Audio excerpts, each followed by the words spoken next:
Hey guys, tonight we are diving deep into a world that is cold, damp, and frankly, a little obsessive. We're traveling back to the heart of the European Middle Ages, not as a knight or a king, but as something far more introspective. You'll be a young monk, and your quest isn't for a holy grail but for a book. A very, very strange book that was never meant for your eyes. Honestly, given the living conditions, the food, and the central heating situation, which is to say, none, you'd probably not last a day, but that's what makes this a comfortable thought experiment. So before you get comfortable, take a moment to like the video and subscribe, but only if you genuinely enjoy what I do here. And while you're at it, drop a comment letting me know your city and what time it is for you right now. It's always fascinating to see where everyone is tuning in from around the globe. Now dim the lights, maybe turn on a fan for that soft background hum, and let's ease into tonight's journey together. The first thing you notice is the cold. It's a damp, pervasive cold that seems to seep from the very stones of the monastery walls. It's in the rough wool of your habit, scratching at your neck, and it's in the air you breathe, which clouds in front of your face as you shuffle along the cloister walkway.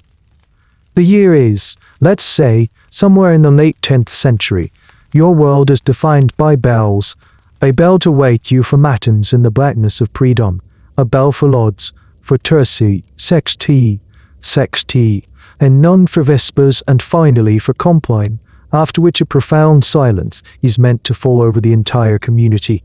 This is the rhythm of your life, a structured existence of prayer and labor, what the rule of Saint Benedict calls or et labore. You chant the psalms until your throat is raw. You work in the herb garden until your back aches, and you spend hours in the scriptorium, the monastery's library and copying room, where the silence is broken only by the scratch of a quill on vellum. But lately, that silence has felt different. It feels charged. There are whispers. You hear them in the dormitory after the last prayers, quiet murmurs from the other novices when the abbot is out of earshot. They're not talking about the poor harvest or the leaky roof in the refectory. They're talking about a book. It's kept in the scriptorium, but not on the open shelves with the Bibles and the works of the Church Fathers. It's said to be in the locked press, the heavy oak cabinet that Brother Anselm. The armory in the librarian guards with the ferocity of a dragon hoarding gold. Anselm is a man who looks like he was chiseled from the same stone as the monastery, all sharp angles and disapproving silence.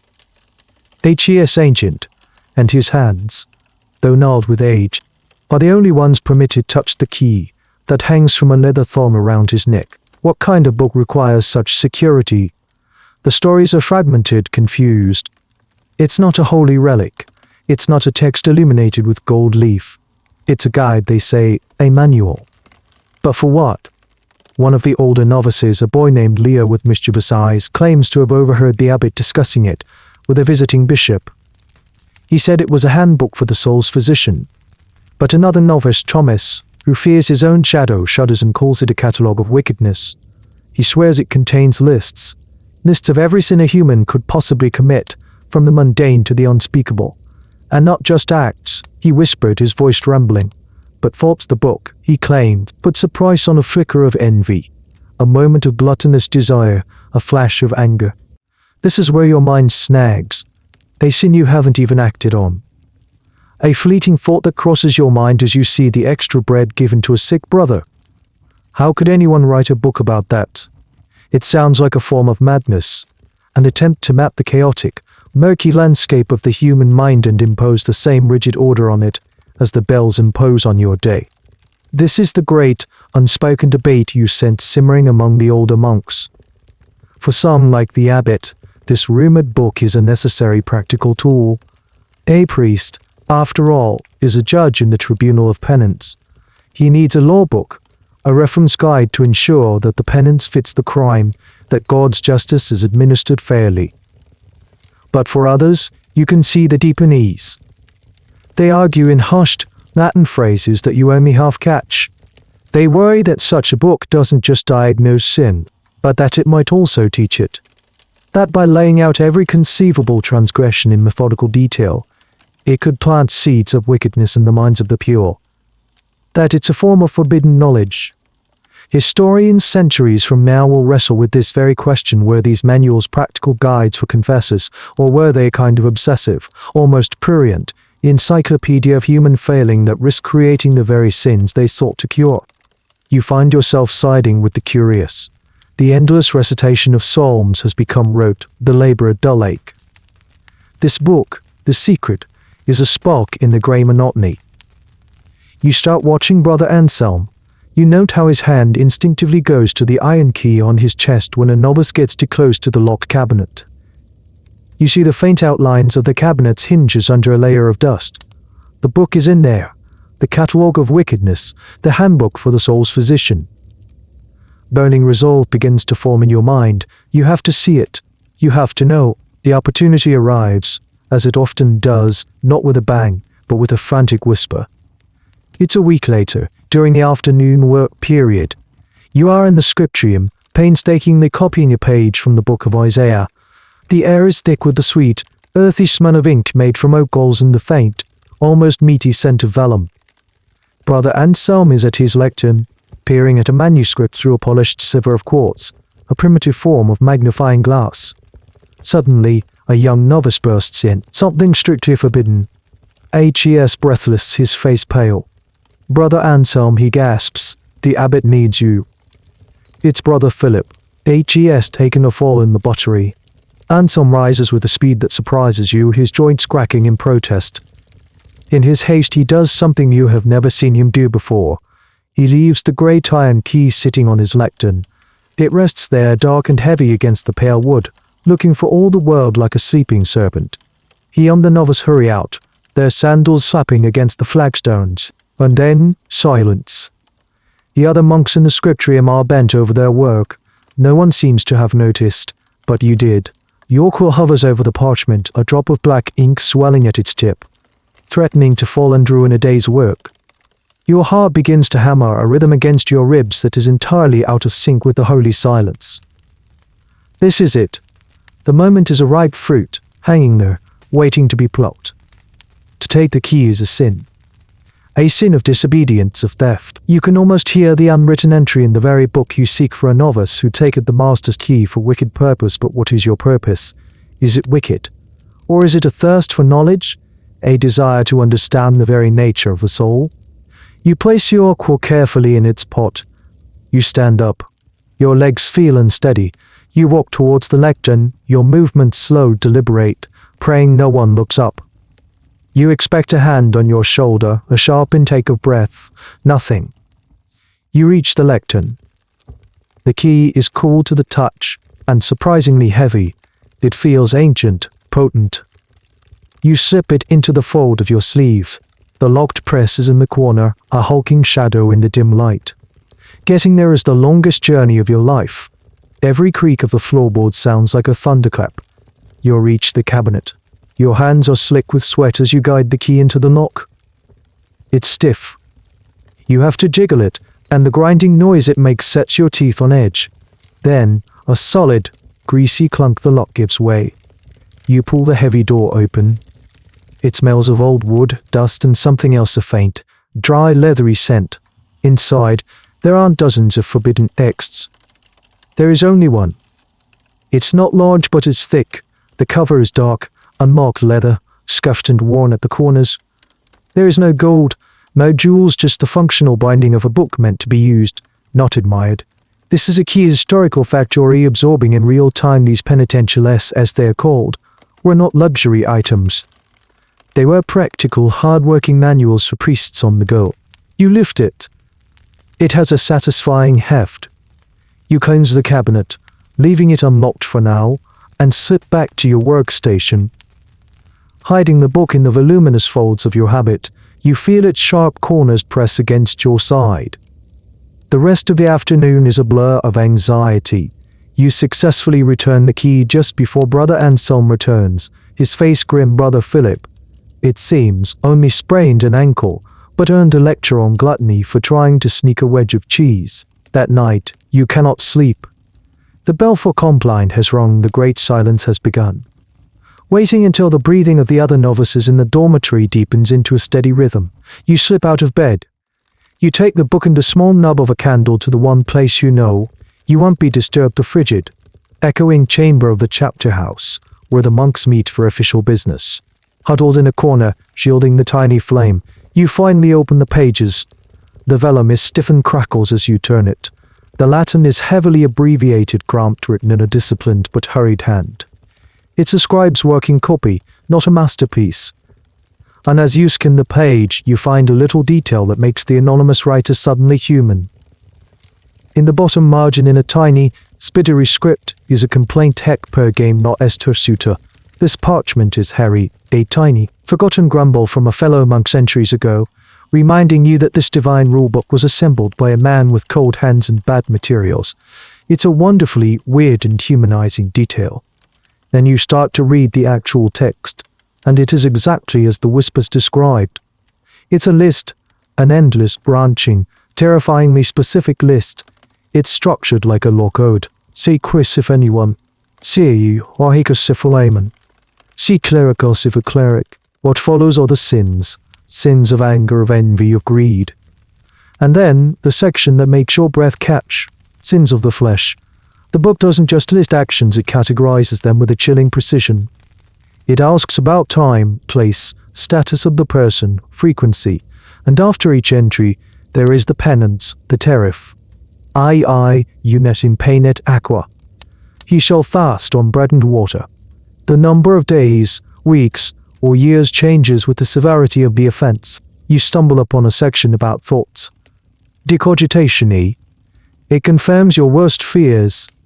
A man who desires another's wife in his heart, 20 days of penance. A man who merely enjoys a fleeting, impure thought but fights it off one day. It's all there, a complex, graded system for the inner world. You feel a strange mix of horror and fascination. This is the source of a major historical debate. Was the monk who wrote this simply trying to be a thorough spiritual guide, anticipating every possible scenario to give a fair judgment? Or was there a kind of morbid obsession at play, a need to categorize and pin down every shadow of the human heart, no matter how fleeting? Looking at the dizzying list, you realize the answer is not simple. It feels like both a doctor's chart and a madman's diary. You've crossed a threshold. The knowledge is no longer locked in a cabinet, it's inside your head. You can never unsee this. The world of simple prayer and work is gone. Now, you see the potential for sin everywhere, in every thought, every glance, every desire. The book that was supposed to be a map for the confessor, but for you, right now, it feels like a map of a minefield you didn't even know you were walking on. The tiny flame of your candle flickers, casting dancing shadows on the stone walls of the chapter house. The cold is a physical presence now, seeping into your bones, but you barely notice. You're captivated by the terrifying logic of the book in your lap. You've just discovered the core principle of this whole system, the engine that drives the entire penitential machine, the tariff. It's a concept both simple and profoundly strange. Every sin has a price. This isn't a metaphor, it's a literal, calculated system of spiritual accounting. You run your finger down a column, the Latin script swimming before your eyes.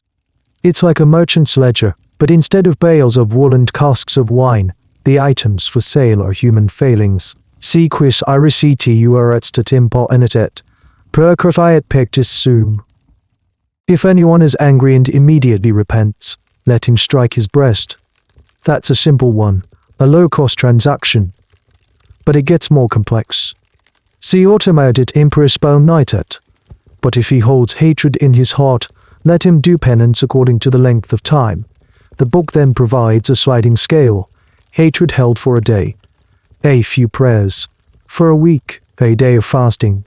You're looking at a significant period on bread and water. It's a spiritual fine, calculated with the precision of a tax collector.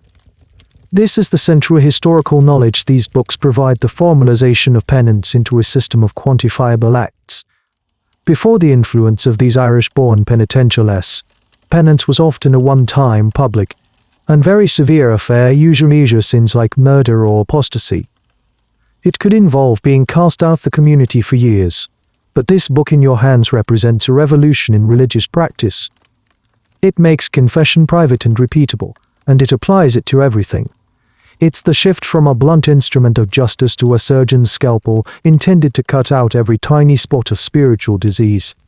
You turn a few more pages, past sins of violence and theft, and find a section on gluttony that's surprisingly detailed. It's not just about eating too much. It's about eating too soon, too eagerly, too expensively, or too daintily. There's a specific penance for someone who eats before the appointed hour of the monastery meal, and a different one for someone who vomits up the Eucharist due to drunkenness. The level of detail Theodoring even specifies a penance for a man who gets so drunk he loses his memory and doesn't know what he did. The penalty is lighter than for someone who remembers their drunken antics, a strange nod to the idea that ignorance, even self-inflicted, is a partial excuse. And then you find the weird little detail that makes you stop and reread the line twice. Tucked away in a list of dietary sins is a penance for eating an animal that has been killed by a wolf.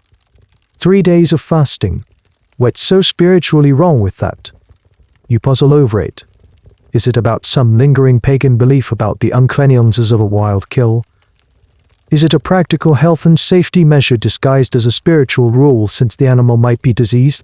Historians still debate the reasoning behind many of these highly specific purity laws. Was it ancient taboo, practical wisdom, or just a monk getting carried away with his list-making? It's a perfect example of how these books blend profound theological ideas with what seems like mundane, almost superstitious folk beliefs. You start to imagine the process. A peasant comes to you, the priest, his face etched with worry. He confesses that his family was starving, and they found a deer in the woods, already brought down by a predator. They ate it. Without this book, you might offer a simple prayer of thanks for the food. But with this book, you have to consult the manual. 3 days, my son, you would say, your voice grave. You must fast for 3 days on bread and water. You see the confusion and despair in his eyes.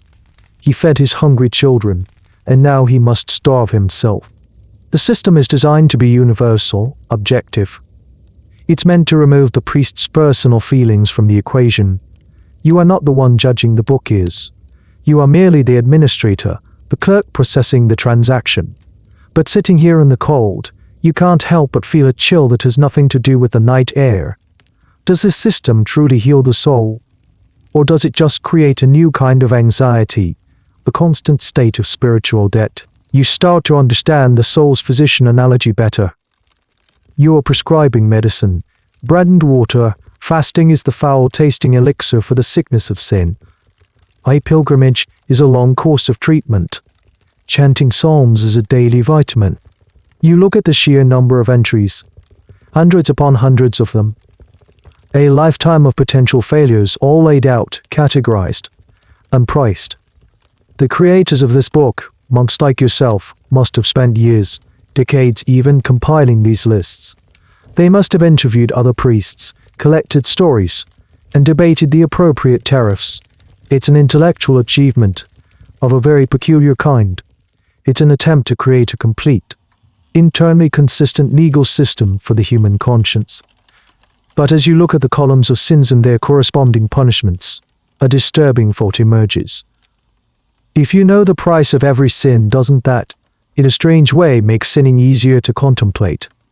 It's no longer an unknowable abyss of damnation. It's a transaction. Can I afford the penance for this lie? Is a moment of pleasure worth 40 days of fasting? The book that was meant to prevent sin might, in a dark and twisted way, be providing a cost-benefit analysis for it. The thought is so unsettling you quickly shut the book, the sound echoing in the empty hall. The tariff system meant to bring order to the chaos of sin has just introduced a whole new level of complexity into your world. The leather cover of the book feels strangely cold under your fingers, as if the chill of the chapter house has been permanently absorbed into it. You've just grasped the transgressional nature of the penitential system, the sin and its tariff, the crime and its fine. But as you reopen the book, compelled by a morbid curiosity that now outweighs your fear, you delve into the section that truly unnerves you. It's the part that goes beyond actions, beyond what you do with your hands or your mouth. It's the part that seeks to police the silent, invisible world inside your own skull. The section is titled Decogitation I Bus Concerning Thoughts. This, you realize, is the ultimate frontier of control. It's one thing to regulate behavior, but to legislate the flickers of consciousness, the concept is staggering. You always understood that harboring evil intentions was sinful, a central tenet of Christian teaching, but you had imagined it as a broad principle. This book, however, treats it with the same obsessive, granular detail as it does physical act. You read a line that makes your blood run cold: sequus cogitation im alla d electatur. Sed I am non perifice redesiderat, or et septum psalmo s. If anyone is delighted by an evil thought, but does not desire to carry it out, let him pray 7 psalms. You pause, dissecting the sentence. It's not about wanting to do the evil deed. It's not even about planning it. It's simply about the flicker of enjoyment, the delectat you might feel when the thought appears, unbidden. Brother Thomas tripping over his own feet. For a split second you find it funny. According to this book, that brief, internal smirk has a spiritual price tag: 7 psalms. This is the birth of a kind of thought police, an internal surveillance state, where you are both the sophisticated, multi-layered framework for self-incrimination. It distinguishes between suggest I, or the initial appearance of the thought, which is not a sin, delectatio taking pleasure in the thought, a venial sin, and consensus consenting to the thought and desiring the act, a more serious sin. It's a flowchart for your own mind. You are expected to constantly monitor the traffic of your consciousness, to be a vigilant gatekeeper, categorizing every thought as it arises. This extreme focus on the inner world is a key, and often misunderstood, feature of medieval monasticism. While the popular images of monks fasting unlaboring, a huge part of their spiritual practice was this intense, unceasing self-examination. They were the pioneers of introspection, though their goal wasn't self-understanding in a modern psychological sense, but the complete purification of the soul for God. You continue reading and it gets more specific. There are penances for lustful thoughts, for envious thoughts, for thoughts of revenge. There's even a penance for lingering on a blasphemous thought that just popped into your head. The book is teaching you to be afraid of your own imagination. The free-flowing, chaotic nature of the human mind is being targeted, tamed, and forced into the same rigid structure as the monastery's daily schedule. Then you stumble upon a truly bizarre and specific entry, a little-known gem of penitential weirdness. It details a penance for a priest who has an impure thought while chanting the Mass. The gravity of this sin is immense, as the Mass is the most sacred ritual. But here's the strange part: the severity of the penance depends on which part of the Mass he was chanting. A lustful thought during a reading from the Old Testament is bad. But the same thought during the consecration, the moment the bread and wine are believed to become the body and blood of Christ, the penalty is exponentially higher. You stare at the words dumbfounded. How could anyone even design such a system? It requires the priest to not only catch his own fleeting thought, but to cross-reference it with the liturgical calendar and the specific sentence he was uttering at that exact moment. It's micromanagement of the soul, a level you can barely comprehend. This raises a fundamental question that historians have argued over for ages. Did medieval people actually live like this? Did they truly attempt to self-monitor with this degree of precision? Or was this a kind of gold standard? An impossible ideal that monks and priests strive for, but that the average layman likely ignored. The very existence of these rules suggests a deep anxiety about the untamable nature of the human mind.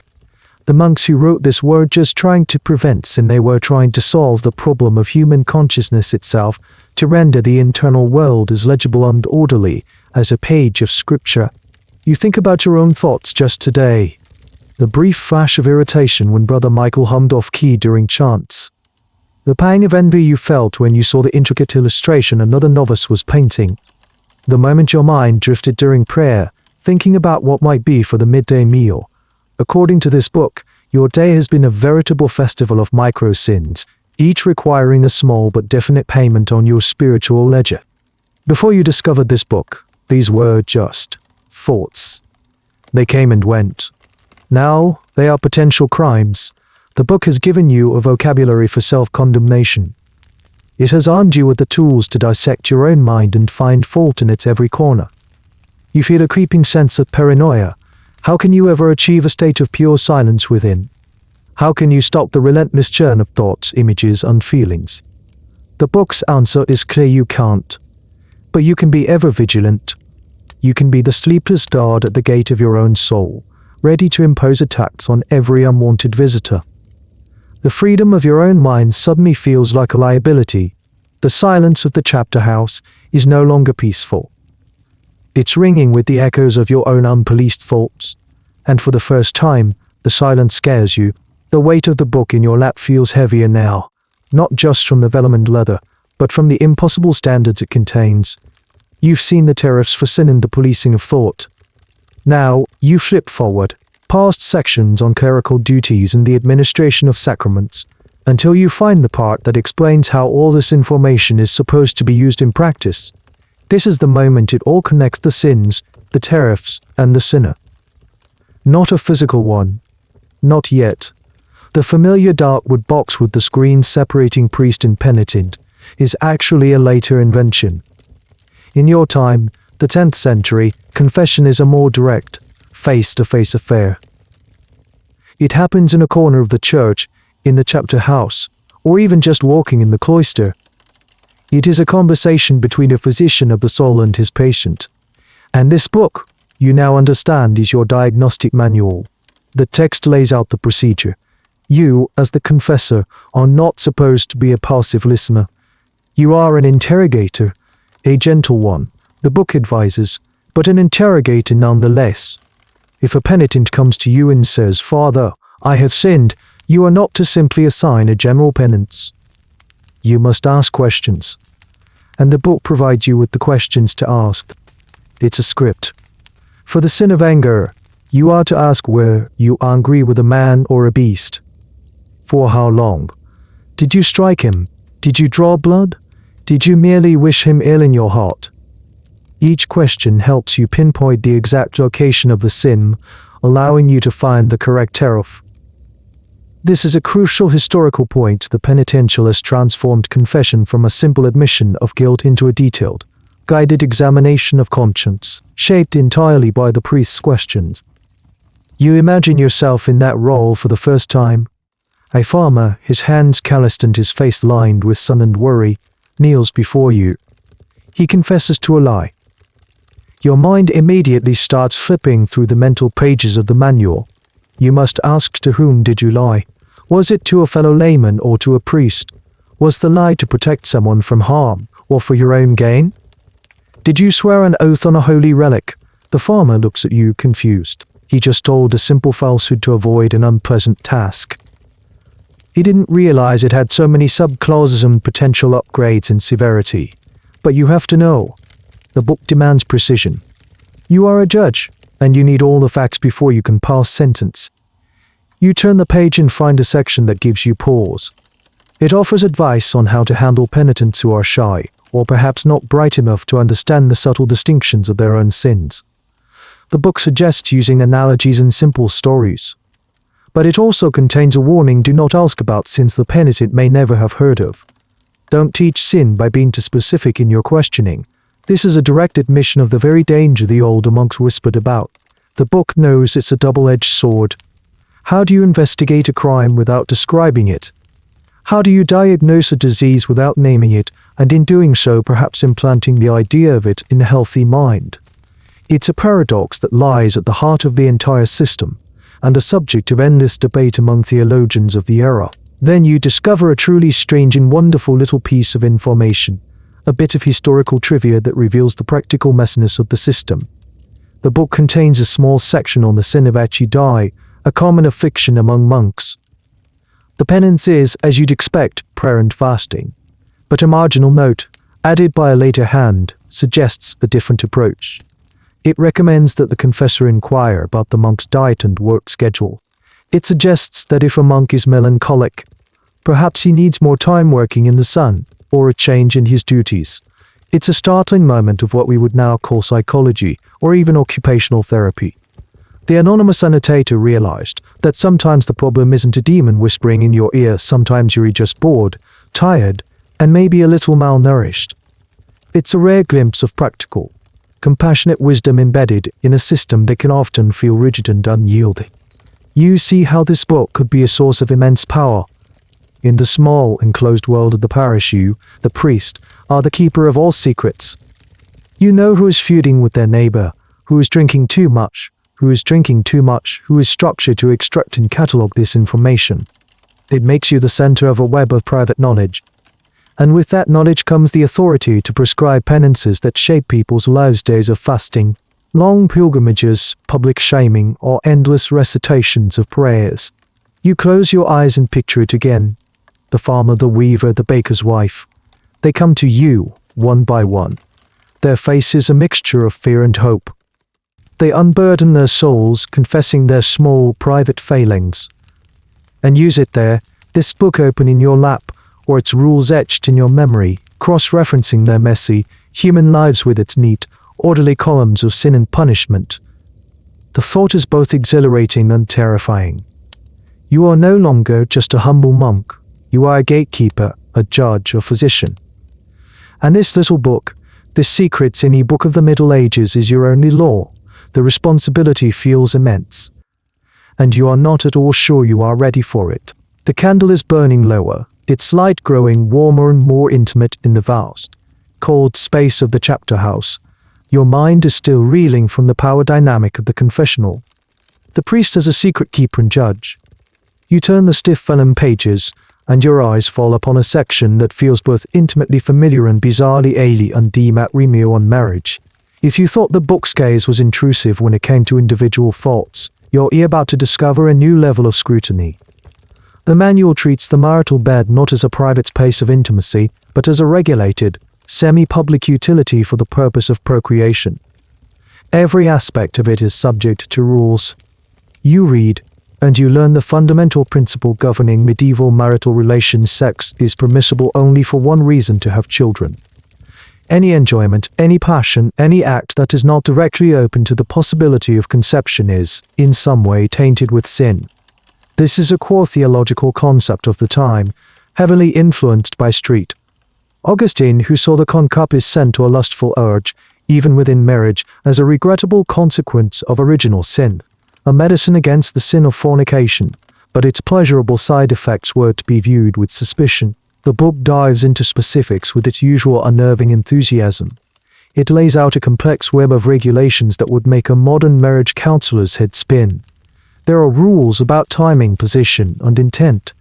You find a passage detailing penances for married couples who engage in relations for pleasure rather than procreation.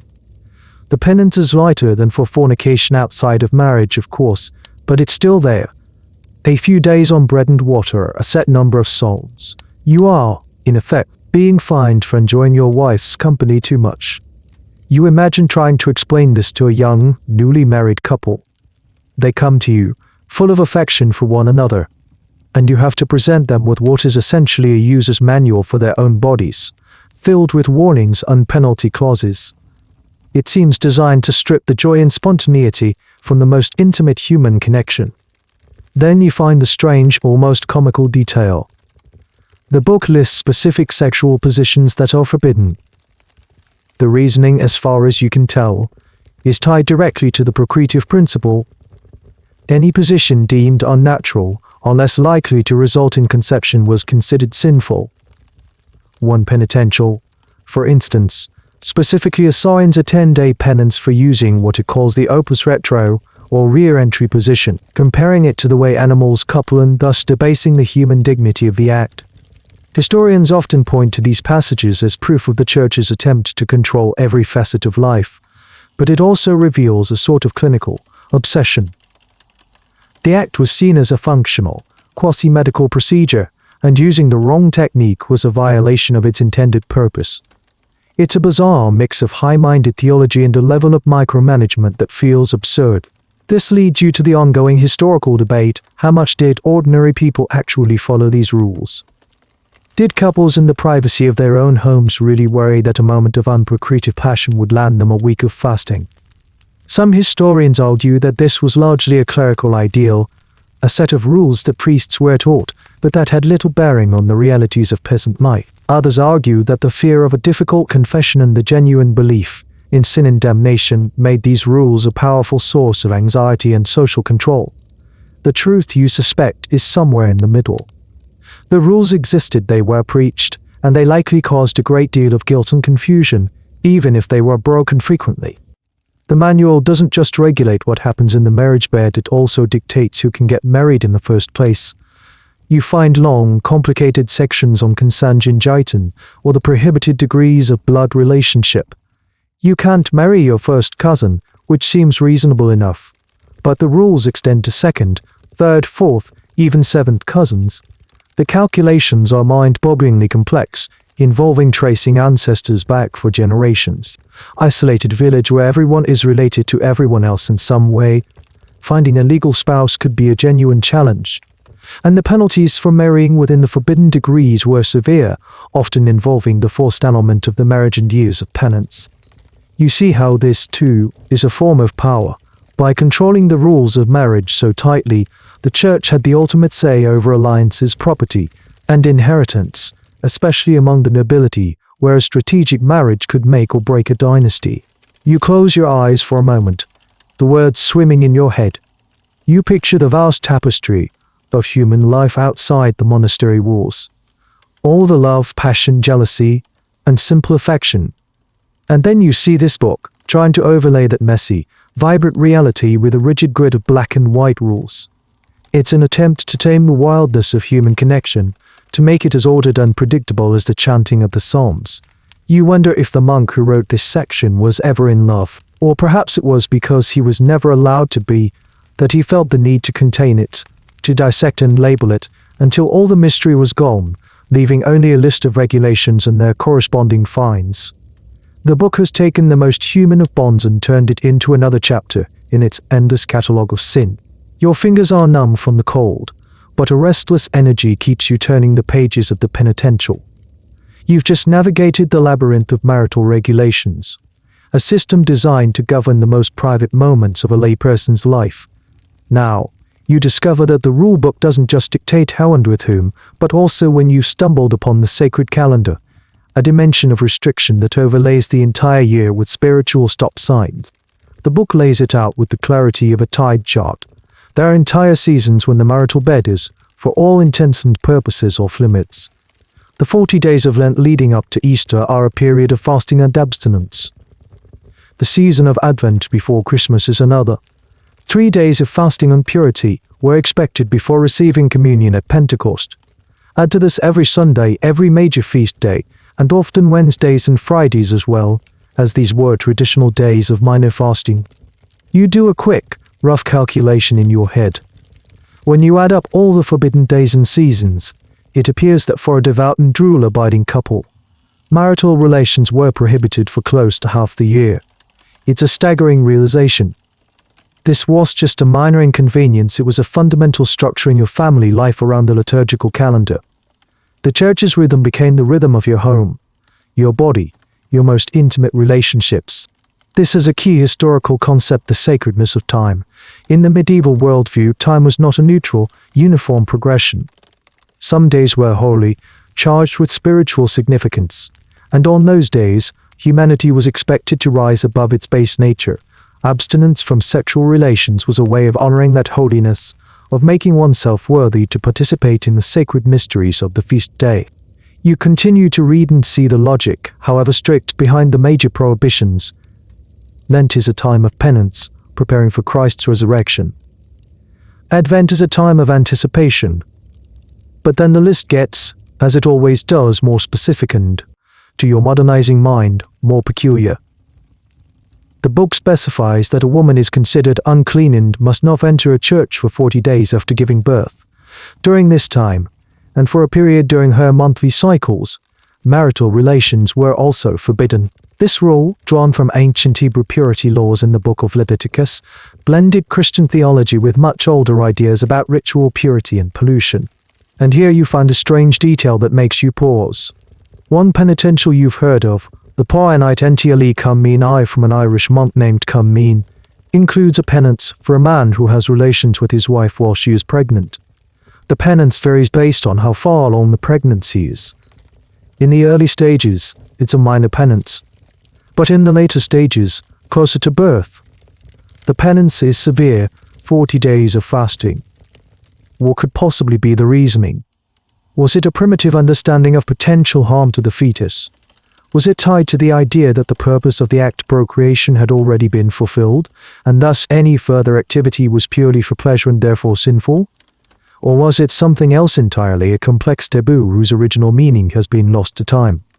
It's one of those wonderfully specific and mystifying rules that shows you're not just dealing with a logical legal code, but with a deep and ancient collection of cultural anxieties. You try to imagine the practical implications. A husband and wife, living in a one-room hut with their children, trying to keep track of the liturgical calendar, the feast days, the fast days, and the wife's own bodily cycles, all while navigating a rulebook that they themselves cannot read but have only heard about in sermons. It must have been a source of constant, low-grade anxiety. Did we forget it was the feast of St. Martin? Is this the third week of Advent or the fourth? A miscalculation could lead to a sin that would need to be confessed, carrying with it a tangible penalty. This raises the question that many historians have asked: was this system of temporal prohibition primarily about piety, or was it also a tool of social engineering? By restricting intercourse so frequently, was the Church inadvertently practicing a form of population control? It's a controversial idea, and likely not the primary intention, but it could have been an unintended side effect. In a world with no other reliable form of contraception, staggering births and perhaps lowering the overall birth rate might have had real economic consequences for a peasant family. Academics are still arguing whether there's a causal link, but the possibility hangs in the air as you read. You look at the calendar of sin and abstinence, and you see not just a list of dates, but a worldview. It's a world where the sacred is constantly pushing back against the profane. The divine calendar is always encroaching on the human one. Your body is not your own. Your body is not your own. Both belong, in a sense, to God, and their use is leased to under a strict set of terms and conditions. The candle sputters, and the flame dances wildly for a moment. You realize how late it is. The bell for matins will ring in just a few hours, calling you back to the regulated, sacred time of the monastery. But now you know that this regulation extends far beyond the cloister walls. It reaches into every village, every home, every marriage bed, marking out the year, in a complex pattern of permission and prohibition.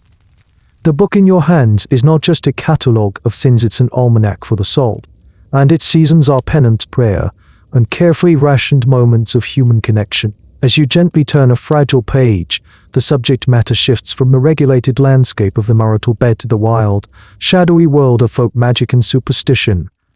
The heading reads: De Malefic is et Incantation, I bus concerning evil deeds and incantations.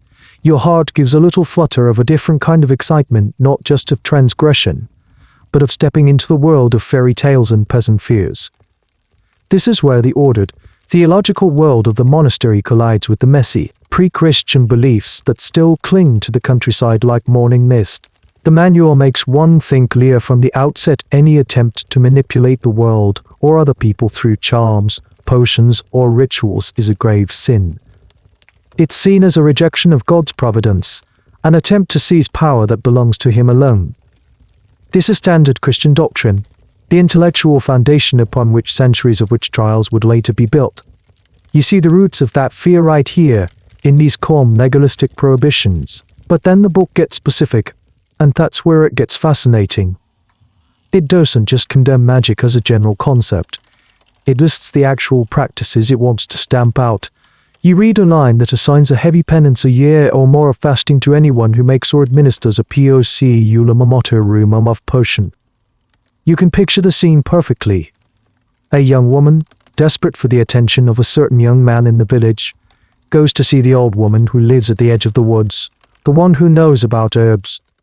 She acquires a little bundle of dried leaves and roots, with instructions to brew them into a tea and find a way to make the young man drink it. In the eyes of the Church, this is not a harmless crush, it's a diabolical act. It's an attempt to subvert the God-given free will of another person, to bind them to you with demonic power rather than with honest affection and prayer. The book is full of these prohibitions, painting a vivid picture of the folk magic of the era. There are penances for tying magic knots in a cord while whispering someone's name, for divining the future by looking at the shapes of clouds or the shoulder blades of a sacrificed animal, and for using amulets to ward off sickness. They were the living practices of a populace whose Christianity was often a thin veneer over a much older, deeper set of beliefs. The penitential is a battleground, where the priest, armed with this book, is the frontline soldier in a war against lingering paganism. Then, you come across a truly strange and specific entry that makes you smile. It prescribes a penance for women who practice a form of divination that involves placing sifted flour and water on their fingernails to see the future.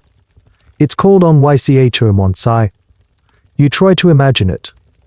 A group of girls, huddled together, studying the way the light glistens on a paste-smeared thumbnail, trying to see the face of their future husband. It seems so innocent, so far from the devil-worshipping rituals you might have imagined. But the book treats it with deadly seriousness. This is a crucial, if quirky, piece of historical evidence. These manuals preserve the memory of hundreds of tiny, local folk practices that would otherwise be completely lost to history. They are, ironically, one of our best sources for understanding the very pagan world they were trying to destroy. This leads directly to a major debate among medieval historians. Was the Church's campaign against magic a straightforward suppression of paganism, or was it more complicated? Some scholars argue that the line between prayer and magic was often blurry in the popular imagination. A peasant might see little difference between lighting a candle to a saint for a good harvest and using a traditional folk charm for the same purpose. Both were rituals intended to influence supernatural forces. With their holy water, relics, and Latin incantations could even look like a more powerful sort of magician themselves. The penitentials were an attempt to draw a sharp, clear line. Our rituals are holy and come from God. Your rituals are demonic and forbidden. Whether the average person's or accepted that distinction is another question entirely. You read on undefined sections dealing with curses and the evil eye, with remedies for bewitched cattle, and with the sin of consulting fortune tellers. The book is an encyclopedia of a hidden world, the spiritual underground of the medieval age.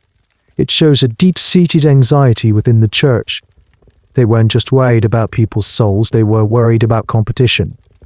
Every person who went to the village herbalist for a cure instead of the priest for a prayer was a soul lost, a sign that the church's monopoly on the supernatural was not as complete as it wished. As you stare at the list of forbidden enchantments, you think about the power of belief.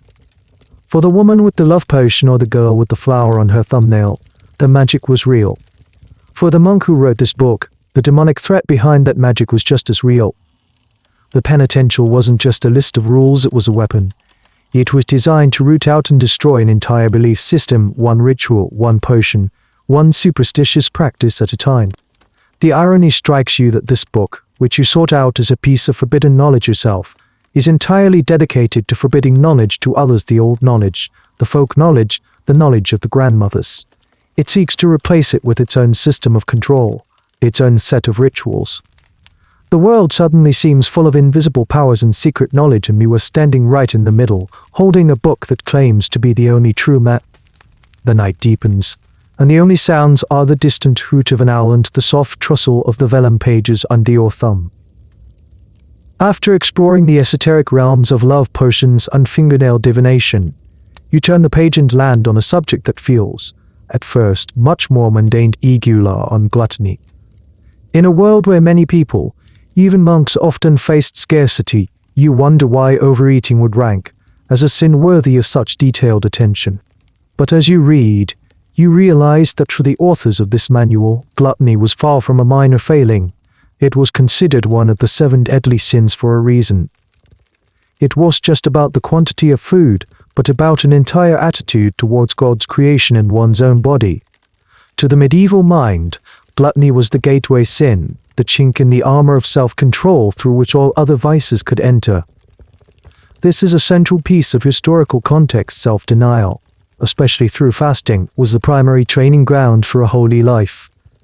If you couldn't control your desire for a piece of bread, how could you possibly hope to control your desire for power or for the flesh? The penitential, in its typical fashion, breaks the sin down into a precise, almost scientific taxonomy. You learn that the great 6th century Pope, Gregory the Great, had identified 5 ways to commit gluttony. And this book uses them as a checklist for the confessor. You must ask the penitent, did you eat prey properly too soon? Did you eat lee too expensively or sumptuously? Did you eat nemes too much? Did you eat nemes too much? Did you eat ard enter too eagerly, like a wolf? Or did you eat studios e too daintily or fussy ly, demanding special preparation? You pause on that last one, studiosy, it's a wonderfully strange concept. You can be a glutton not by gorging yourself, but by being a picky eater. You imagine a wealthy merchant confessing his sins, and the priest's interrogation turning to his eating habits. And the roasts one. My son, did you insist that the cook garnish it with the finest saffron, rejecting the first two attempts as to plain? It reveals that the sin was just about food. It reveals that the sin was just about food. It was about pride, vanity, and putting your own desires before the simple communal act of breaking bread. This is where you find the quirky, little-known fact.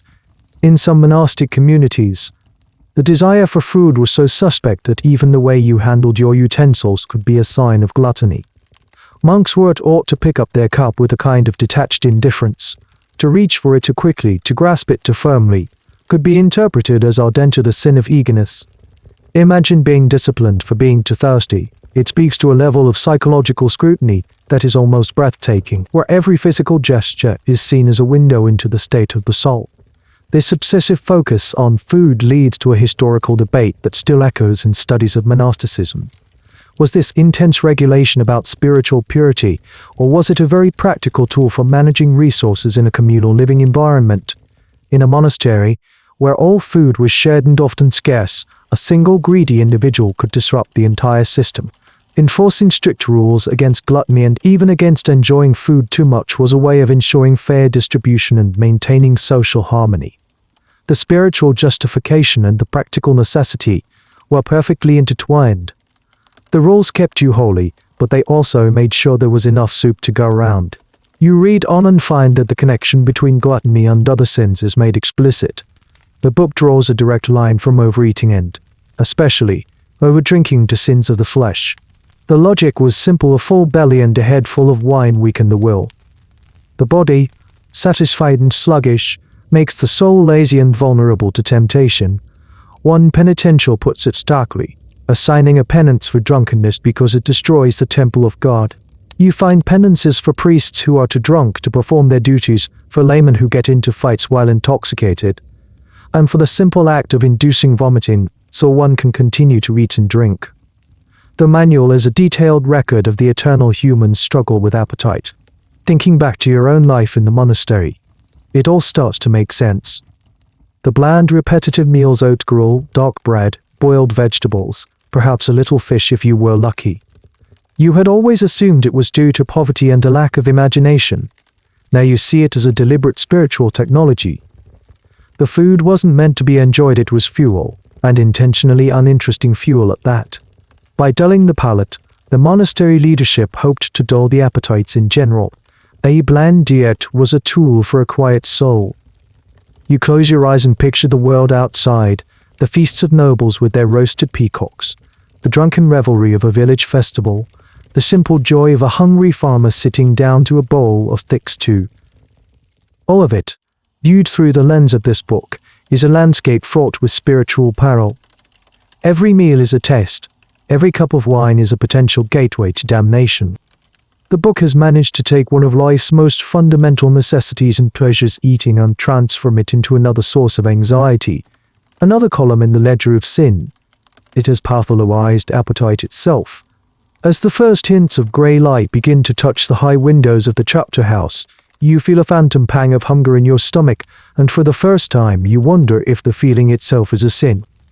The sky outside is shifting from inky black to a bruised purple, and the air in the chapter house has taken on a new, sharper chill. Your clandestine reading session is nearing its end.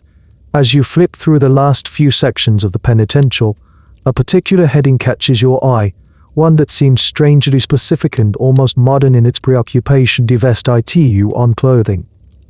In an age you've always pictured as being filled with people in simple tunics of brown and grey, you're surprised to find that fashion, or rather, anti-fashion, was a matter for confession. The core principle is immediately clear and aligns with everything else you've read. Clothing should be modest. Its purpose is to cover the body, not to adorn it. Anything else is a manifestation of pride, vanity, or lust. The book condemns fine fabrics, bright dyes, and elaborate tailoring.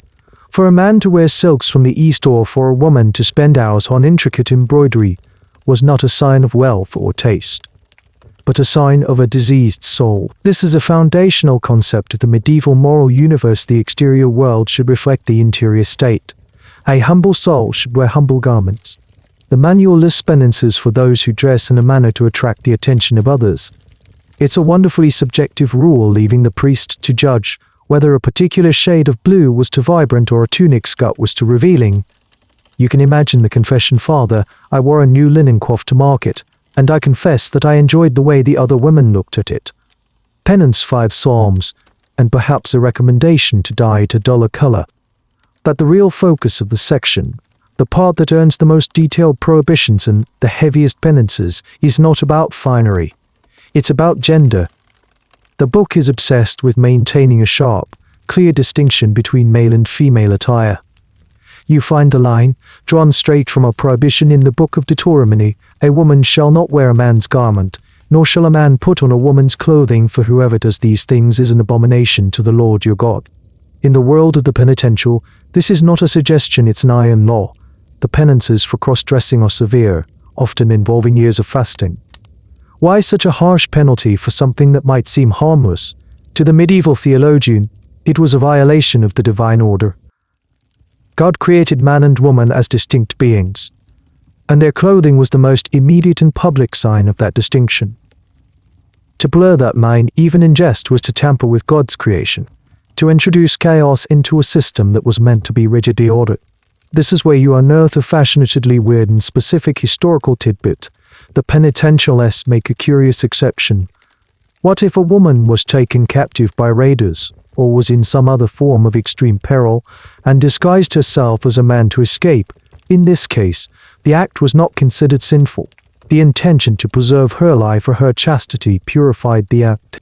Some manuals even extend this logic to female saints who were said to have lived their lives disguised as monks to pursue a life of asceticism without the restrictions placed on women. This reveals a surprisingly pragmatic side to the moral code. The law was absolute, but necessity and sanctity could create a loophole. This, of course, brings up a historical question that scholars love to debate: how much was this really happening?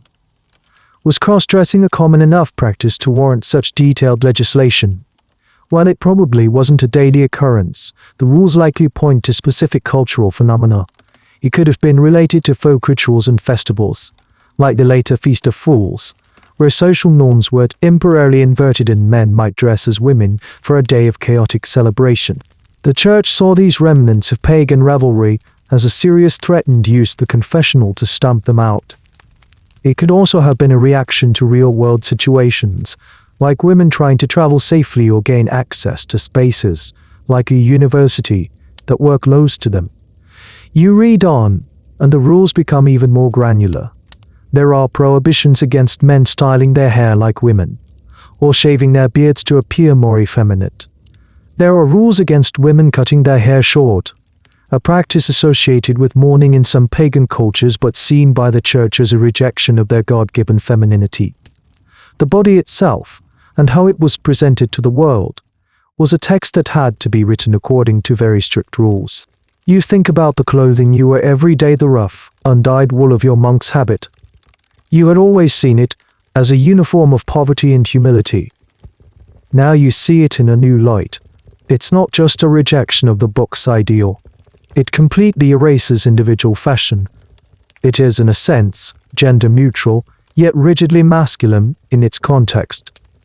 It is the perfect, divinely sanctioned garment, designed to make you forget the body within it as much as possible. The light is now strong enough that you can see the dust motes dancing in the air. The bell for matins will ring at any moment. You have to get the book back. After all you've learned is terrifying. You would have to confess, and you can only imagine the penance the abbot would assign, using the very rules from the book you stole. It's a perfect, terrifying irony. You carefully close the cover, the sound final and soft in the growing dawn. Of self-expression through clothing, it's another entire sphere of human life that this book has claimed, mapped, and subjected to its unyielding logic. With the first bell from matins about to toll, the sense of urgency grips you. You have time for just one more section, one last glimpse into this forbidden world before you must return the book to its hiding place. Your fingers, stiff with cold and anticipation, flip to a part of the manual that has always been a subject of morbid jokes and uneasy whispers among the novices, the section dealing with animals. The heading is innocuous enough, "The Best IIS Concerning Beasts," but the content within is one of the most alien and unsettling parts of the entire penitential system. It details the rules governing the interactions between humans and the animal world, and in doing so reveals a worldview teetering on the edge of primal taboo. Your eyes scan the Latin, and you immediately find what you were half expecting, half dreading. The book lays out severe and lengthy penances for bestiality. This is not surprising, it's a prohibition with deep biblical roots. But what is shocking is the typical penitential obsession with detail. It's not a blanket condemnation. The manual asks for specifics, creating a hierarchy of transgression that is bewildering. The penance varies depending on the type of animal. A sin involving a farm animal like a cow or a sheep carries one penalty. A sin involving a dog carries another, often more severe, perhaps because dogs lived in closer proximity to humans, making the transgression a deeper violation of the domestic order. This is the central historical knowledge. This section provides. The medieval church saw humanity as fundamentally separate from and superior to the animal kingdom. A concept called the Great Chain of Being. Humans were made in God's image, animals were not. It was a rejection of one's own humanity, a willing descent down the chain of being into the realm of the brutish and the soulless. You continue reading, your stomach turning slightly. The manual even distinguishes between a layman committing such an act and a cleric. As you would expect, the penance for a cleric is astronomically higher. A priest who fell this far was seen as defiling not just himself, but his holy office. Then, just as your mind is grappling with the grim reality of these rules, you stumble upon the truly bizarre, mind-bending, weird detail that could only exist in a penitential. You find an entry that discusses what to do if an animal, a pig, for instance, wanders into a church and defecates on the altar. You stare at the passage. This was apparently a real enough problem to warrant a specific regulation. The solution: the altar must be scraped, washed with holy water, and consecrated. Being a soulless beast, commits no sin, but the human responsible for letting the pig get in, he gets a penance for his negligence. But it gets stranger. The manual then discusses what to do if an animal eats the consecrated Eucharist. The host, the literal body of Christ, consumed by unhuman. The book prescribes a heavy penance for the priest whose carelessness allowed it to happen. But what about the animal? In one of the most fascinating intersections of theology and folk belief, some penitentialists dictate that the animal must be killed and its stomach burned to prevent the sacred host from being passed through its digestive system and excreted. Others suggest the animal should be kept and venerated until it dies naturally. It's a theological crisis caused by a hungry goat, and the solutions are a strange mix of reverence, horror, and brutal pragmatism. This leads to the question that has fascinated legal and social historians for centuries: the medieval practice of putting animals on trial. While not directly in this penitential, the mindset that created it is the same. There are documented historical cases of pigs being tried, convicted, and executed for killing a child, or weevils being excommunicated from a church for destroying a tapestry. Was this just madness? Or was it, as some historians argue, a way of restoring cosmic order?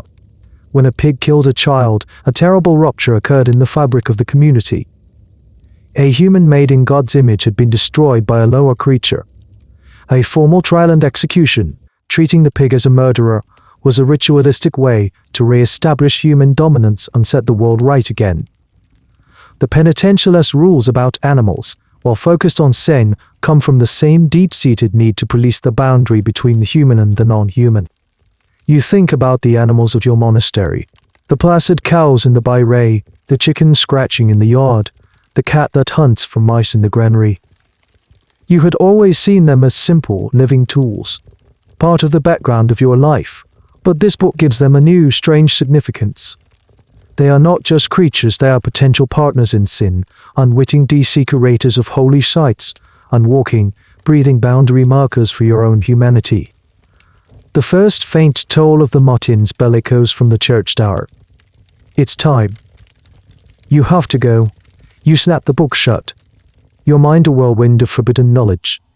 In the space of one night, you have seen the entire world of human experience, thought, marriage, time, food, clothing, magic, and now even the animal kingdom dissected and catalogued by this relentless, obsessive manual. You carefully place the book back in the oak press, close the door, and slide the key into your sleeve.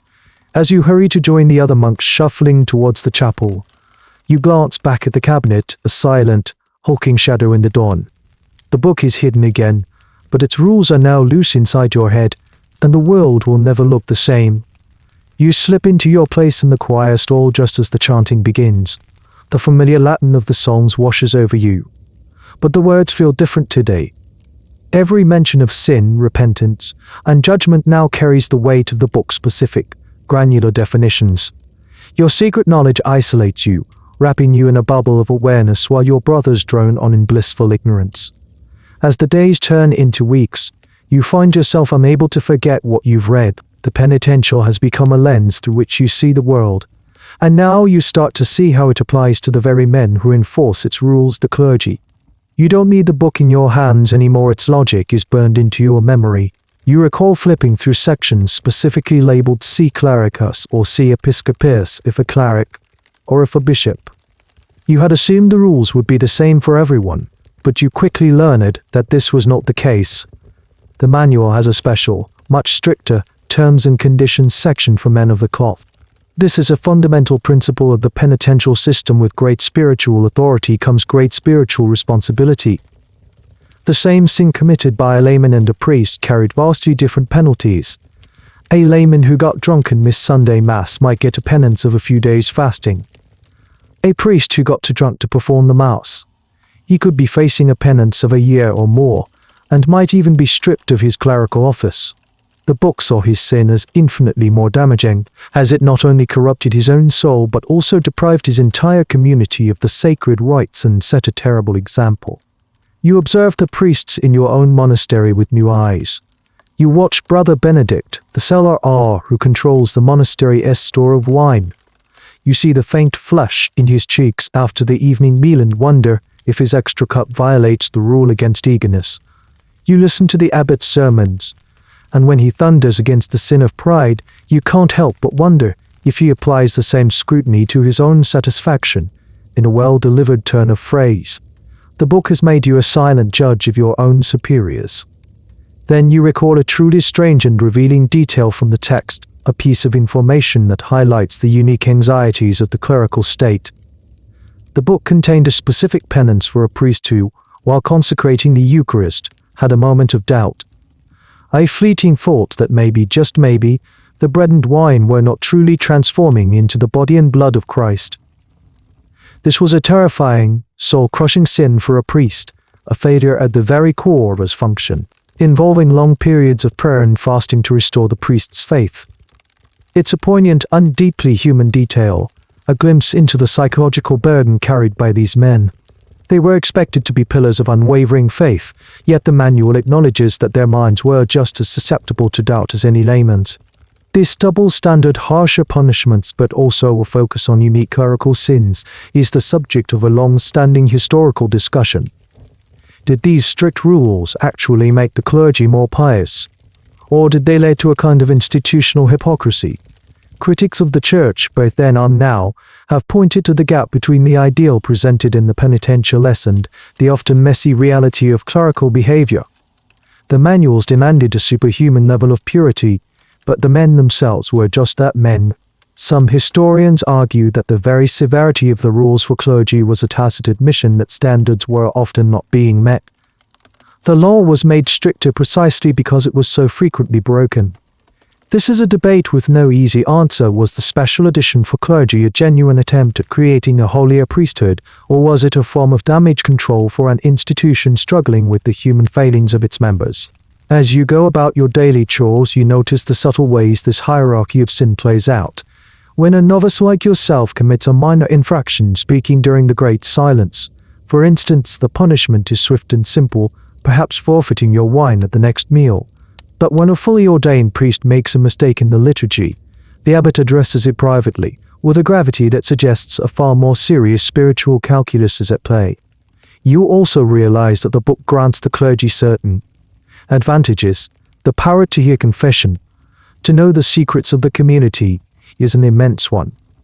The authority to assign penance gives them direct influence over the lives of their flock, and while the book holds them to a higher standard, it also solidifies their position as the indispensable mediators between God and humanity. They are the judges, the physicians, the gatekeepers. The book that burdens them with so many extra rules also grants them their ultimate power. One evening, during the communal reading in the refectory, the lector reads a passage from the life of a desert father, a hermit who lived a life of extreme asceticism. You look around at the monks, at their tired, serious faces. You see the deep, almost fanatical desire for purity that drove them to this life. And you understand with a sudden clarity that the special edition of the penitential wasn't just imposed from above. It was also embraced from within. These men wanted to be held to a higher standard. They saw themselves as athletes for God, and the strict rules were their training regimen. They believed that their extra suffering, their heightened vigilance, was earning them a greater reward in the life to come. The book is a paradox. It's a tool of oppression and a path to liberation. It's a source of anxiety and a framework for achieving peace. And for the clergy, this paradox is sharpened to a razor's edge. They are both the guards and the prisoners of this intricate system of sin and penance. The initial thrill of your secret discovery has faded, replaced by a constant, low-level hum of anxiety. The world filtered through the lens of the penitential has become a minefield of potential sin. You've seen the crimes, now your mind obsesses over the punishment. What, exactly, did it mean to do penance? You've read the words i.e., net he shall fast and oret he shall pray dozens of times. But what did that look like in practice? What were the actual currencies used to pay off one's spiritual debt? You recall the manual laying out the primary forms of penance with the methodical precision of a craftsman organizing his tools. The most common, the bedrock of the entire system, was fasting. This is a core historical fact of medieval religiosity. Control over the body, specifically through the denial of food, was the most direct way to discipline the soul. But fasting wasn't just skipping a meal. The penitentialists were specific.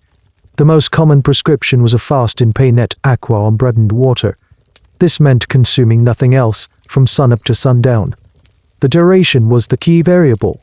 A minor sin of fault might cost you 1 day. A more serious transgression could mean 40 days, a quadragesima mirroring Christ's fast in the desert. For the gravest of sins, you could be looking at a penance of 7 years of fasting on bread and water 3 days a week. You try to imagine the physical toll of such a sentence. The constant hunger, the weakness, the way it would dominate your every waking thought. It was a punishment designed to be all-consuming. The second major currency of penance was prayer. Again, it was quantified. The book didn't just say pray for forgiveness. It prescribed a specific number of psalms to be recited, or a set number of Pater Nosteres, our Fathers. For a wealthy or illiterate peasant, this might be manageable. But for an illiterate peasant who didn't have the psalms memorized, you would have to pay someone to pray for him, or rely on a simplified system of counting prayers on a string of beads. This system turned prayer from a spontaneous conversation with God into a form of spiritual labor, a task to be completed. Then there was the penance of pilgrimage. This was reserved for more serious offenses. The sinner was instructed to travel to a specific holy shrine, perhaps the tomb of a local saint, or for greater sins, to Rome itself. This was a severe punishment. It meant leaving your home, your family, and your livelihood for months, even years. You would travel on foot, begging for food, exposed to the elements and the constant danger of bandits. The journey itself, the hardship, the exhaustion, the reliance on the charity of strangers was part of the penance. It was a physical manifestation of the soul's journey from sin back to grace. In the midst of these harsh prescriptions, you remember stumbling upon a weirdly specific and wonderfully human detail. One penitential discussed the sin of accidentally causing a fire that burns down a neighbor's house. The penance was not just fasting and prayer. The sinner was required to help rebuild the house and to compensate the neighbor for any lost property. It's a startlingly practical and restorative form of justice embedded in a system that often seems purely punitive. At least in some cases, the soul's physician was also concerned with mending the fabric of the community, not just the soul of the individual. This is a cold case of restorative justice centuries before the term was ever invented. This practical side of penance is a topic of ongoing academic discussion. Was the system purely about spiritual purification, as the texts claim, or did it also serve a social function? Assigning a penance of rebuilding a house is clearly a social good. Forbidding a violent man from carrying a weapon for a year, another recorded penance, protected the community. Some historians argue that the penitential system, administered by the local priest, functioned as a kind of parallel legal system, dealing with minor torts and misdemeanors that the formal secular courts couldn't or wouldn't handle. The currency of penance wasn't just paid to God, it was also paid to society. You see this system at work all around you in small ways. You see a layman kneeling on the cold stone floor of the church for hours, and you know he is paying off a debt. You hear about a local landowner who has vowed to fund the repair of a bridge, and you suspect it might be part of a larger penance for us, and you can only guess at. The landscape is dotted with these invisible transactions, a constant flow of spiritual currency changing hands. And what if you refuse to pay? The consequences were dire. In theory, an unpenance, unabsolved sin could lead to eternal damnation. In practice, the social consequences were just as terrifying. A person known to be in a state of unrepented sin could be shunned, denied communion, and effectively cut off from the spiritual and social life of the community. The pressure to pay your debts was immense. As you perform your own daily tasks, weeding the garden, copying manuscripts, you begin to see them in a new light. The Benedictine rule of labor, prayer and work was its own form of gentle, continuous penance. The monotonous labor, the endless cycle of prayers. It was all part of a system designed to keep the soul's ledger in balance. The entire monastic life was a preemptive form of payment for sins you hadn't even committed yet. The currencies of penance, denial, prayer, labor, and pilgrimage were not just for sinners. They were the very architecture of a holy life. You've been living with the knowledge of the penitential less harsh economy for weeks now. You see the world as a giant spiritual ledger book, with debts of sin being paid off through the hard currencies of fasting, prayer, and pilgrimage. It seems like a rigid, unforgiving system. But then, as you recall more details from your secret reading, you remember a loophole. It's a loophole so significant that it threatens to undermine the very foundation of the system's perceived fairness. It's a feature designed for the wealthy. The book, you remember, acknowledged a practical problem. What if a man was assigned a penance of, say, 7 years of fasting, but he was a powerful king or a warrior whose physical strength was essential for the defense of the realm? Or what if he was simply too old or too frail to survive such an ordeal? The system, in its strange flexibility, provided a solution: commutation. The penance could be commuted or changed into a different form. A long fast could be commuted into the paying for a certain number of masses, or the giving of a large sum of money to the poor, or the funding of a new church. This is where the system begins to look less like divine justice and more like a worldly court of law where fines can be paid in lieu of service. A powerful noble, unwilling or unable to spend years on bread and water, could essentially pay his way out of the punishment. This is a crucial historical development. It's the seed from which the later, much abused practice of selling indulgences would eventually grow. The idea that spiritual merit could be, in some way, Translated into cold, hard cash starts right here in these pragmatic exceptions. But it gets even more fascinatedly corrupt. You remember reading about a practice known as vicarious penance. A wealthy and powerful man, sentenced to a long and arduous fast, could literally hire someone else to do the fasting for him. He could pay a poor man, or even a group of men, to take on the burden of his penance. You try to wrap your mind around the logic. How could someone else's empty stomach purify your soul? The theological justification was complex, tied to the idea of the communion of saints and the belief that the church was a single body, where the merits of one member could be applied to another. But in practice, it looked like a straightforward case of the rich outsourcing their spiritual obligations. And then you recall the truly bizarre, almost unbelievable detail that illustrates the absurdity of this practice. There was a system laid out in some Anglo-Saxon penitentials for tariffing this vicarious penance. A one-day fast by a single hired man was not equivalent to a one-day fast by the sinner himself. To pay off one day of your own fasting, you might have to hire 3 men to fast for one day on your behalf.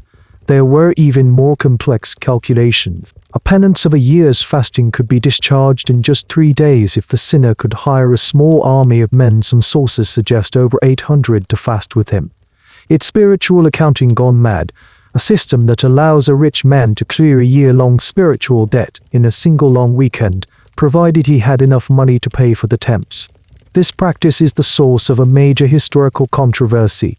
For critics of the church, it's Exhibit A in the case against its corruption.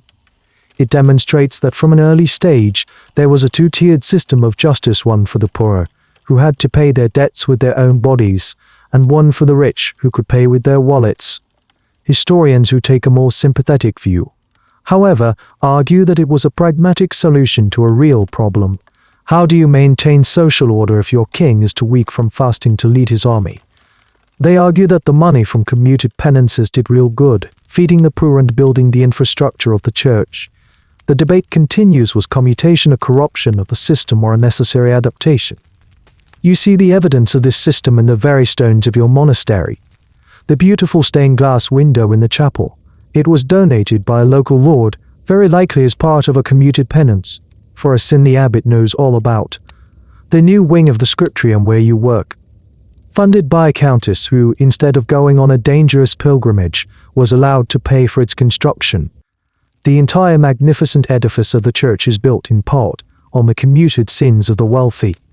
You think of the poor farmer you imagined in the confessional, the one who had to fast for 3 days for eating a wolf-killed deer. There is no commutation for him. He cannot hire a substitute. He has only his own body, his own hunger to offer as payment. The scales of divine justice, which were supposed to be blind, seem to be peeking from under the blindfold, checking the size of the penitent's purse. This knowledge adds a layer of cynicism to your understanding of the world. The rigid, terrifyingly absolute moral code you discovered in the book is, it turns out, not so absolute negotiable. It has loopholes, back doors, and express lanes for the rich and powerful. The realization doesn't make the system less frightening, just more arbitrary. It's a game where the rules are real and the stakes are eternal, but some players get to start with a massive advantage, and as a penniless novice, you know exactly which tier of the system you belong to. The monastery walls have started to feel less like a sanctuary and more like a laboratory for the sprawling social experiment you discovered in the penitential. You understand the sins, the tariffs, and the currencies of repayment, including the loopholes for the wealthy. But one crucial piece of the puzzle still mystifies you: the social dimension. Was this all a private transaction between a sinner, a priest, and God? Or did the community have a role to play? You recall the manual making a clear and important distinction, one that is central to understanding the evolution of confession.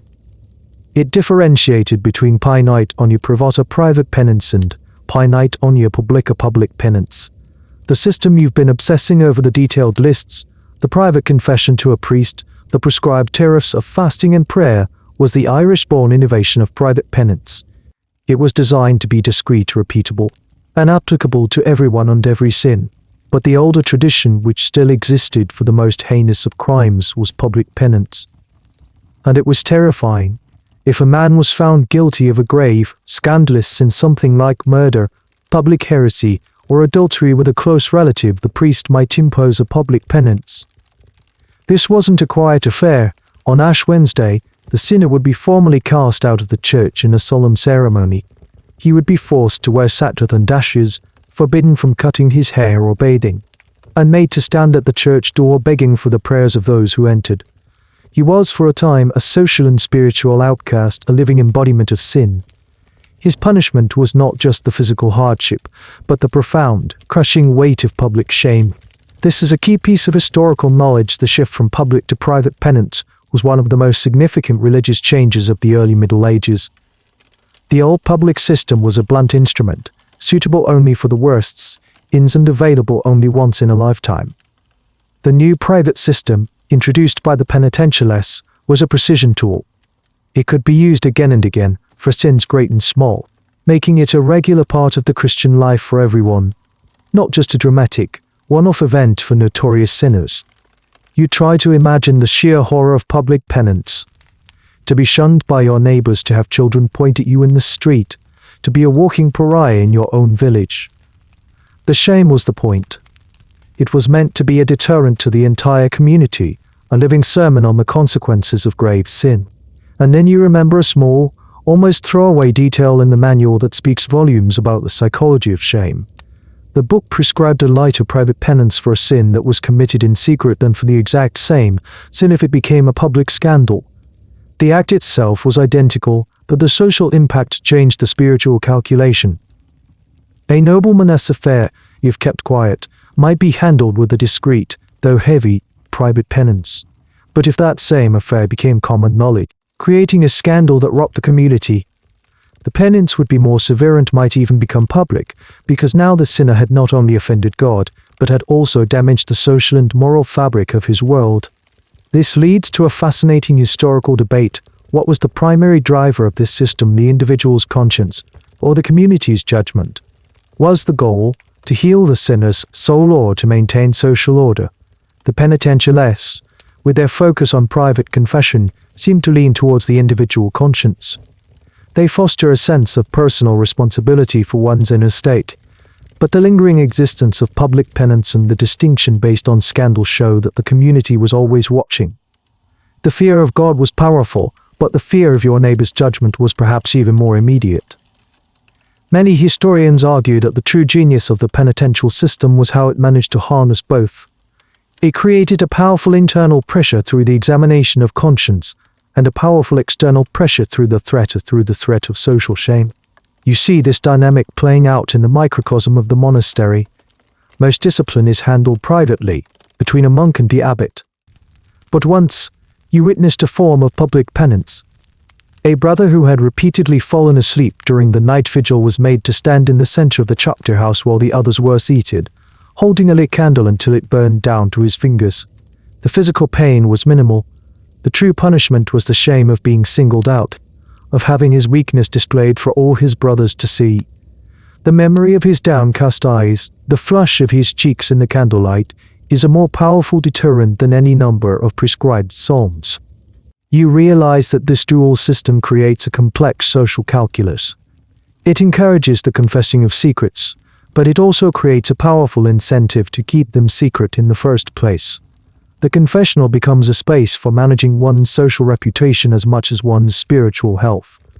You confess to the priest to clear your slate with God, but you pray that no one else ever finds out, lest you face the informal but no less painful penance of gossip and social ostracism. The distinction between public and private shame changes how you view the world outside the walls. You see the village not just as a collection of individuals, but as a web of reputations, of secrets kept and secrets revealed. The priest, the keeper of the penitential and the master of the confessional, is the central node in this web. He is the one who decides when a sin can remain a private matter, a quiet debt to be paid in bread and water, and when it must be brought into the light, to be punished by the crushing weight of public humiliation. His power is not just spiritual, it is profoundly social. And the choice he makes can be the difference between a private burden and a ruined life. The weight of your secret knowledge has become a constant companion. You've explored the penitential's rules for thought, marriage, food, and clothing. You've learned its currencies of punishment and the loopholes that favor the rich. You've seen how it balances private guilt with public shame. Now, a larger, more fundamental question begins to haunt you, a question that cuts to the very heart of the book's purpose. Is this manual a realistic depiction of medieval life? Use it in the scriptorium, supposedly copying a text by the Venerable Bede, but your mind is elsewhere. You're replaying the endless lists from the penitential. The bizarre sins, the incredibly specific situations, the almost comical level of detail. A penance for eating an animal killed by a wolf. A penance for having a lustful thought during a specific line of the Mass. A penance for a pig defecating on the altar. This is the moment you stumble into one of the great historical debates surrounding these texts. One school of thought argues that the penitentials are essentially greatest hits of sin, a catalogue of the worst and weirdest transgressions that confessors had ever encountered. In this view, the book is not a reflection of everyday life. The average peasant wasn't constantly worrying about YCHMonsai or the spiritual status of roadkill. These were rare, extreme cases, collected and compiled by monks who were perhaps a little too obsessed with covering every conceivable base. The book, in this interpretation, is less a user's manual for society and more of a frequently asked questions from the fringes, a collection of oddities and worst-case scenarios. You can see the logic in this. After all, law codes today don't list breathing as a legal activity, they list the things you can't do. Perhaps the penitential functioned in the same way. It wasn't describing the norm, it was defining the boundaries of the abnormal. But then you recall the sheer volume of mundane sins listed in the book. The fines for a fleeting moment of anger, for a white lie, for eating too eagerly, these are not exotic, once-in-a-lifetime transgressions. These are the small, daily failings of ordinary human life. This leads you to the other side of the historical argument. This school of thought posits that the penitentials, far from being a collection of oddities, were a genuine attempt to create a comprehensive blueprint for a Christian society. They believe the authors fully intended for these rules to be applied, and that the clergy, in turn, did their best to enforce them. In this view, the book is an aspirational document, a reflection of the ideal world the Church wanted to build, a world of total moral order, where every action, every thought, was subject to spiritual review. The fact that people constantly failed to meet this ideal doesn't mean the ideal wasn't the goal. You look around the scriptorium at the other monks, their heads bent in pious concentration. For them, in this monastery, the ideal and the reality are meant to be one and the same. Benedict, that is just as detailed and demanding as the penitential. For them, at least, this level of scrutiny is not an abstraction. Then your memory lands on a detail from the book that perfectly encapsulates this whole debate. It was a short passage, easy to miss, concerning the sin of bearing false witness. The manual laid out a heavy penance for lying under oath in a way that caused someone to be physically harmed or lose property. This makes perfect sense. But then it listed a much lighter penance for simply telling a iociulator as mendace a joking lie, a tall tale told for amusement. This little entry is a bomb dropped into the middle of the historical debate. The fact that the manual even bothers to include a joking lie suggests that its scope is indeed universal, reaching down into the most casual, everyday interactions. It's not just concerned with high crimes and weird pagan rituals, it's policing campfire stories and tavern banter. This detail supports the argument that the book was meant to be a totalizing system. However, the fact that the penance is so light, perhaps just a few prayers, could support the other side. It could be seen as a pragmatic admission that such things are common and relatively harmless. The authors included it for the sake of completeness, but they didn't treat it with the same gravity as perjury. They were acknowledging the messiness of real life. So, which is it? Is the entry on joking lies proof that the book is a comprehensive guide to all human behavior? Or is it proof that the authors were capable of distinguishing between serious sins and trivial, everyday failings? Historians are still fighting over it. The answer likely is it's both. The penitential is simultaneously a collection of bizarre edge cases and a guide for the soul's daily struggles, a rigid legal code and a surprisingly flexible pastoral tool. You dip your quill in the inkpot, the black liquid, a perfect metaphor for the clear, On ambiguous lines the penitential tries to draw over the messy, grey canvas of human life. You are no closer to an answer. Was the world outside these walls truly governed by this strange book? Or was the book just a strange, obsessive monastic hobby, a fantasy of perfect order that had little to do with the farmer in his field or the woman at her loom? You suspect you will never know for sure. The book is a testament to an ambition to map the human soul. Whether that map was ever a faithful guide to the territory is a question that got lost somewhere in the 1,000 years that separate you from the future. All you know is that the map now exists in your head, and it has changed the way you see everything. You've been grappling with the penitential as a fact of your own 10th century world, a tool used by the priests and abbots you see every day.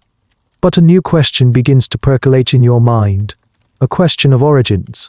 Where did this bizarre, obsessive, and powerful little book actually come from? It feels so deeply embedded in the continental Christian world it's hard to imagine it originating anywhere else. But the whispers you heard from the older monks, and a few clues you gleaned from the text itself, point to a surprising and unlikely source: the misty, green island at the very edge of the known world, Ireland. You recall the style of the Latin in the manual. It was different from the classical, flowing prose of the Roman authors or the works of the great continental theologians like Augustine or Jerome. The sentences were shorter, the grammar sometimes peculiar. There were even a few strange, non-Latin words embedded in the text, glossed in the margins. This is the first clue. The very concept of private, repeatable confession, the engine of the entire penitential system, was not a Roman invention. In the old Roman Christian tradition, as you know, penance was public, severe, and a once-in-a-lifetime event. The idea that you could go to a priest, confess your weekly catalogue of minor sins, receive a manageable tariff of penance, and then do it all again next month, this is the core historical knowledge. The penitential system was an Irish export. You close your eyes and try to picture it. While the Roman Empire was collapsing on the continent, racked by barbarian invasions and political chaos, Ireland remained outside the fray. It was never conquered by Rome. It developed its own unique form of Celtic Christianity, organized not around dioceses and bishops in cities because Ireland had no cities, but around powerful, autonomous monasteries in the countryside. In these isolated monastic communities, a different kind of spiritual intensity developed. The Irish monks were famous for their extreme asceticism, their love of scholarship, and their missionary zeal. They developed the idea of the anamchare, the soul friend. This was a spiritual guide, a mentor to whom a monk would confess his innermost thoughts and struggles. The anamchare would then prescribe cures or remedies, penances to heal the soul. This practice, born in the intense, introspective world of the Irish monastery, was the seed of the entire penitential system. The manuals were essentially handbooks for the anamchare ways to standardize the remedies. Then you remember a quirky detail that confirms this Irish origin. You recall a section on penance for violence that made a strange distinction. It set one penance for shedding the blood of a layman, but a much higher penance for shedding the blood of a monk or a priest. This is standard enough. But then it had an even higher tariff for injuring a bishop or an abbot of a great monastery. It was a reflection of the highly stratified, hierarchical society of Gaelic Ireland, where a person's status determined their honour price. The penitential had incorporated the pre-existing Irish legal system's obsession with social rank directly into its spiritual calculus. It was a uniquely Irish fingerprint on the document. So how did this strange island invention conquer Christian Europe? The answer is the Irish monks themselves. In the 6th and 7th centuries, they began one of the most remarkable missionary journeys in history. Monks like St. Columbanus left Ireland not to flee, but as a form of self-imposed exile, a pilgrimage for Christ called Peregrinatio pro Christo. They sailed their small, leather-bound boats to Scotland, to England, and then to the continent, founding monasteries in what is now France, Germany, Switzerland, and Italy. And everywhere they went, they brought their books, their unique style of monasticism, and their penitentialess. This leads to a historical debate that still surfaces from time to time. Was the Celtic Church a separate entity, a rival to Roman authority? For a long time, Romantic historians loved to portray the Irish as free-spirited, nature-loving Celts practicing a pure form of Christianity in opposition to the rigid, legalistic Romans. Modern historians have largely dismissed this as an oversimplification. The Irish always saw themselves as part of the universal church. However, they did have their own distinct customs, a different date for Easter, a different style of tinsel for monks, and most importantly, their penitential system. The Romanization of the church in places like England was, in part, a process of suppressing these Irish customs in favor of continental norms. But the penitentialists were too useful to be suppressed. They were a superior spiritual technology, and they spread like wildfire. You imagine a fiery, Gaelic-speaking monk named Columbanus arriving at a Frankish court. The local clergy are used to dealing only with major, public sins. Columbanus pulls out his little book and introduces them to a system that can put a price on an angry thought, a lustful glance, a joking lie. For the local rulers and bishops, who were desperate to Christianize a still semi-pagan populace and impose order, this must have seemed like a gift from heaven. It was a tool of immense power, a way to regulate behavior and thought on a massive scale. The book in the abbot's press is no longer just a local artifact. You see it now as the endpoint of a long journey. It's a descendant of a manuscript first penned in a damp, cold cell in Clonmacnoise or Bangor, carried across the sea, copied and adapted by Frankish and Germanic scribes, and finally, centuries later, ending up in your monastery. It's a piece of Ireland, a ghostly echo of the Anamchara sitting in a locked cabinet in the heart of continental Europe, more mysterious aura. It's a foreign agent that has successfully infiltrated and transformed the very soul of your world. The revelation of the penitential's Irish origin has shifted your perspective. The book is not a monolithic, universal text, but a traveler, an immigrant that has adapted to new lands. This sparks a new line of inquiry in your mind. If the book traveled from Ireland to the continent, did it stay the same? Or did it change as it moved from place to place, translated and copied by different hands in different cultures? As you go about your duties, you start paying closer attention to the conversations of the more learned monks, the ones who have traveled or seen manuscripts from other monasteries. You begin to understand that the penitential doesn't really exist. What exists are penitential as a whole family of them, each with its own local flavor. The copy in your abbot's press is just one branch on a large and tangled family tree. This is a key piece of historical understanding. The penitential tradition was not static. It was incredibly dynamic and diverse. A manual used in a monastery in Frankish Gaul would be different from one used in Visigothic Spain or Anglo-Saxon England. They all shared the same basic Irish DNA: private confession, tariffs for sins, but they evolved to meet the specific needs and anxieties of the local culture. You learn of a famous example, the poian, Itentiali Theodore, attributed to Theodore of Tarsus, a 7th century Archbishop of Canterbury.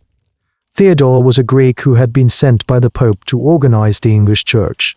He found the existing Irish penitential less useful, but perhaps a bit too wild and woolly for his taste. So he, or his students, created a new version. It was more organized, more systematic, and it incorporated elements of Eastern Orthodox canon law. It was an attempt to take the raw, chaotic energy of the Celtic system and fit it into a more structured, almost bureaucratic, framework.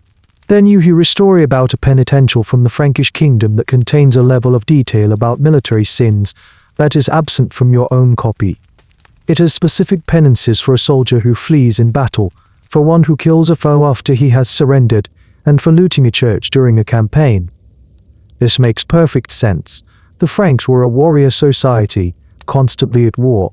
Their priests needed a spiritual rulebook that addressed the specific moral dilemmas faced by their aristocratic, soldiering flock. The book had adapted to its audience. It had put on a coat of mail. You recall a detail from your own secret reading that now seems significant. Your copy had a strangely long and detailed section on the sin of usury, lending money at interest. At the time you hadn't thought much of it, but now you realize that your monastery is situated on a major trade route where merchants and moneylenders are a common sight. The local priests needed a tool to deal with the sins of commerce. sins that a monk in a remote Irish bog would never have encountered. The book in your library is a local edition, customized for a world of emerging capitalism. This diversity is the source of a significant scholarly debate. Did this variation create chaos and injustice? Imagine two men who commit the exact same sin. One lives in a territory using a penitential that prescribes a 40-day fast. The other lives 100 miles away, under a bishop who uses a different manual, and he gets a penance of a full year. Is that fair? This lack of uniformity was a major source of anxiety for the church leadership. Its act of arbitrariness. Reformers and bishops frequently complained about the conflicting and uncertain rules of the various penitentiales. In response to this chaos, a new type of penitential began to emerge. Instead of just listing sins and tariffs, these scholarly penitentiales would cite their sources. A single entry might read, for this sin, the penitential of Commune prescribes 40 days. But the judgment of Theodore sets it at a year, while the Roman tradition suggests. They became works of comparative jurisprudence, leaving the final decision up to the confessor's discretion. This was an attempt to tame the wild diversity, to create a more informed and consistent system of judgment. The most wonderfully weird example of local adaptation you hear about comes from a rumored Spanish penitential. It supposedly contains a penance for despairing of God's mercy. While this is a standard theological sin, the Spanish context gave it a unique edge. In a land that was for centuries a frontier between Christianity and Islam, where fortunes could turn on a single battle, a crisis of faith was a real and present danger. The sin of despair was not just a private spiritual failure, it was a threat to the morale of the entire Christian community. The penitential was being used as a tool to bolster psychological resilience on a civilization front line. You realize now that the book in the cabinet is not just a text, it's an artifact, a piece of cultural archaeology. Its specific inclusions and omissions tell a story about the world it was made for. It's a snapshot of the anxieties of its time and place. The rules about usury in your copy are a ghost of the merchant caravans that pass by your walls. The Frankish rules on warfare are a ghost of the battlefield. The Spanish rules on despair are a ghost of the reconquest of the reconquista. The single authoritative voice you first heard in the book has fractured into a chorus of different accents, each one singing the same basic psalm of sin and repentance, but in its own local key. The penitential is not one book, but a library, and each volume tells you as much about the people who read it as it does about the God they worshipped. The weeks have bled into months. The secret of the penitential has become a part of you, a hidden chamber in your mind. You've seen it as a law book, a catalogue of taboos, a history of cultural anxieties. But now, as you find yourself assisting Brother Michael in the infirmary, grinding herbs and changing soiled linens, a new perspective dawns on you. You start to see the book not as a judge's gavel, but as a physician's chart. You remember the phrase one of the novices had overheard: a handbook for the soul's physician. At first it sounded like a poetic euphemism. Now, working among the sick and the dying, it strikes you as a profoundly accurate description. The priests and monks who wrote and used these manuals saw themselves as doctors. Sin was not a crime to be punished, but a disease to be cured. The soul was a body, susceptible to sickness, and the penitential was its diagnostic manual. This perspective changes everything. The rigid, realistic framework starts to look like a medical protocol. The interrogation in the confessional is no longer a cross-examination, it's a doctor taking a patient's history. Where does it hurt? How long have you had this ailment? What are your symptoms? The detailed questions about the circumstances of a sin are like a physician trying to identify the specific pathogen to prescribe the right medicine. This is a critical, often overlooked aspect of the penitential system. It medicalized sin. The language used was often explicitly medical. Sins were described as vulnerable wounds, maculae stains, or a.e.g. Mitudine's illnesses. The priest was the medicus animarum, doctor of souls. The penances were the re media remedies or medicament, medicines. Fasting wasn't just a punishment, it was a form of spiritual surgery, cutting away the diseased flesh of pride or gluttony. Prayer was the healing balm applied to the wound. You watch Brother Michael as he examines a fellow monk who is suffering from a fever. He checks his color, feels his brow, asks about his humors. He then goes to his shelf of herbs and carefully measures out a dose of willow bark for the fever and chamomile to soothe his stomach. You realize with a jolt that this is the exact same process the penitential demands of the confessor. Diagnose the specific ailment, then prescribe the specific cure from your pharmacopoeia of penances. Suddenly, some of the book's weirder details make more sense. You remember a passage that offered a different, lighter penance for a sin committed out of ignorance or weakness than for one committed with full knowledge and malicious intent. This isn't just a legal distinction, it's a medical one. It's the difference between someone who gets sick because they were exposed to a disease unknowingly and someone who deliberately ingests poison. Both are ill, but the diagnosis, and therefore the treatment, must be different. Then you recall a truly wonderful and humane detail that perfectly illustrates this medical model. One penitential, in his section on the sin of despair, advised the confessor something remarkable. It said that for a person suffering from deep melancholy and despair, the penance should not be harsh fasting, which would only weaken them further. Instead, the priest should prescribe comforting psalms, gentle encouragement, and even ensure the person was eating properly and getting enough rest. It's a stunning moment of holistic medicine. The soul's physician recognized that the sickness of despair couldn't be cured with the usual harsh medicines. It needed a different kind of treatment, one that tended to the body as well as the soul. This medical analogy is the subject of a nuanced historical debate. Did this model make the system more humane? On one hand, yes. Thinking of a sinner as a sick patient rather than a criminal fosters a sense of compassion and a desire to heal. It changes the dynamic from punitive to therapeutic. The goal is not to make the sinner suffer, but to make them well. On the other hand, it could be seen as even more invasive. A judge is only concerned with your actions. A doctor is concerned with every aspect of your being, your diet, your habits, your inner state. The medical model gave the priest license to probe even more deeply into the penitent's life, all under the guise of healing. It created a state of permanent pathology, where everyone was considered sick with sin to some degree, in constant need of the doctor's care. This created an intense dependency on the clergy, the sole dispensers of the divine medicine. You see this dependency in the infirmary. The sick monks hang on Brother Michael's every word. They trust him completely with their bodies. The penitential system aimed to create that same level of trust and dependency for the soul. The priest was the one who held the cures, the one who could tell you how to get well again. As you grind dried yarrow into a fine powder, you think about the word salvation. Its Latin root, salvus, means healthy or whole. To be saved was to be made spiritually healthy. The entire penitential apparatus with its endless lists and tariffs was a form of preventative and curative medicine on a grand scale, an attempt to create a perfectly healthy society, one soul at a time. The book is no longer just a catalogue of wickedness. It's a medical textbook, filled with diagnoses of spiritual diseases and prescriptions for their cure. The thought is strangely comforting. It reframes the harshness of the system into a form of radical, if invasive, care. The monks who wrote this weren't just obsessive accountants of sin.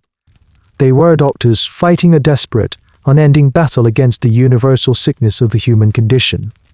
And in their strange, detailed, and often bizarre way, they were trying to heal the world. The seasons have turned. The chill of your first encounter with the penitential has given way to the warmth of summer, but the book's shadow lingers. You've come to understand its many facets as a law book, a medical manual, a cultural artifact. You've seen its power and its purpose. But now, you start to hear whispers of a new kind, not from curious novices, but from learned visiting clerics and even some of the older, more thoughtful monks in your own community. You are beginning to hear the first sounds of dissent. Not everyone, it turns out, was a fan of the penitential system. As the practice spread from its Irish homeland and became the standard across Europe, it started to attract criticism. The very things that made it so effective, its comprehensiveness, its tariff system, its private nature, were now being called into question. You are in the cloister garden, reading the beds of medicinal herbs when you overturned a visiting bishop from Reims. The bishop is a stern, reform-minded man, and his voice carries on the still air. He speaks of the libel lipa and penitential with a tone of deep frustration. They are a chaos of conflicting rules, he says, his Latin sharp and precise. One book prescribes one thing, another something entirely different. There is no authority, no uniformity. A priest in my diocese uses a book I have never even heard of. This was the first major line of attack against the penitential lest they were a mess. As you learned earlier, the tradition had spawned dozens of local variants, creating a patchwork of conflicting spiritual laws across Christendom. For a new generation of church leaders who valued order, centralization, and Roman authority, this was unacceptable. They saw the penitential not as a useful, flexible tool, but as a symptom of the fragmentation and barbarism of the so-called Dark Ages. This is a crucial historical turning point, the beginning of a pushback against the very system that had dominated spiritual life for centuries. The bishop continues his complaint. And this terrifying of sin, it reduces the holy act of repentance to a sordid negotiation. It encourages men to think they can simply pay a fine for their sins and be done with it. This was the second, more profound theological critique. Critics argued that the penitential's precise, mathematical approach missed the point of true repentance. True repentance, they argued, was about a change of heart, a profound sense of contrition and a turning back to God. It wasn't about mechanically reciting a set number of psalms or fasting for a specific number of days. They feared the system was creating spiritual accountants instead of truly repentant sinners. People were focusing on checking the boxes of their penance, rather than actually feeling remorse for their sins. Listening to the bishop, you recall a peculiar detail from the book that suddenly seems to highlight this very problem. You remember a passage that laid out a penance for a particular sin, but then added a small note: si autem cum mocrim is poenetet, dimedi e pars ei remitita. But if he repents with tears, half of the penance is remitted for him. At the time you saw it as a humane touch. Now you see it through the bishop's eyes. It turns even the act of crying into a quantifiable discount. It encourages the performance of contrition rather than the feeling of it. A sinner might think, if I can just squeeze out a few tears, I can cut my fasting time in half. It was a perfect example of how the system, in its attempt to be comprehensive, could inadvertently corrupt the very emotions it was meant to guide. This theological pushback is a topic of intense historical debate. Was it a genuine spiritual reform movement, an attempt to lead people to a more authentic faith? Or was it, as some historians suggest, also a power play? The penitentialists, being anonymous and rooted in the Irish tradition, represented a form of decentralized authority. Any priest with a copy of the book could become a powerful judge.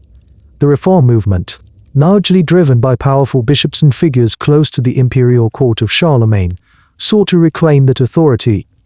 By discrediting the old penitentialists, they could promote new, officially sanctioned collections of canon law that placed the power of judgment firmly back in the hands of the bishops. The debate over how to handle sin was also a debate about who held power in the church. The abbot, to his credit, offers a mild defense. They are a guide for simple priests, my lord, he says, his voice calm. A way to bring order to the confessions of an untutored flock. Without them, how would a parish priest know what to do? But the bishop is not swayed. He represents the future. A future of councils, of papal decrees, of a centralized, uniform church law that would supersede the quirky, localized wisdom of the little handbook. You finish your reading, your mind buzzing with this new information. The book you risked so much to read, the book that holds so much power, is now under threat. It is being seen as obsolete, as chaotic. The age that created the penitential is giving way to a new one, an age of scholasticism, of grand cathedrals, and of a powerful, centralized papacy. The era of the little, anonymous, handwritten book of sin is drawing to a close. You feel a strange sense of loss, as if a familiar, if intimidating landmark on your spiritual map is about to be erased. The critical whispers you overheard have now grown into a formal chorus of condemnation. The winds of change, which were just a breeze in the cloister garden, have become a gale force, sweeping across Europe and heading directly for the penitential system. You are about to witness the moment where official doctrine catches up with the reformers' complaints, the moment the little book is formally pushed towards obsolescence. The year is 1215, and you find yourself, through a twist of fate, as a scribe accompanying your abbot to the most important church meeting in centuries, the Fourth Lateran Council in Rome. You are no longer a young novice, but a seasoned monk, your hands stained with the ink of 1,000 manuscripts. The city of Rome is a bewildering explosion of noise, color, and people. After the quiet order of the monastery, it's a sensory assault.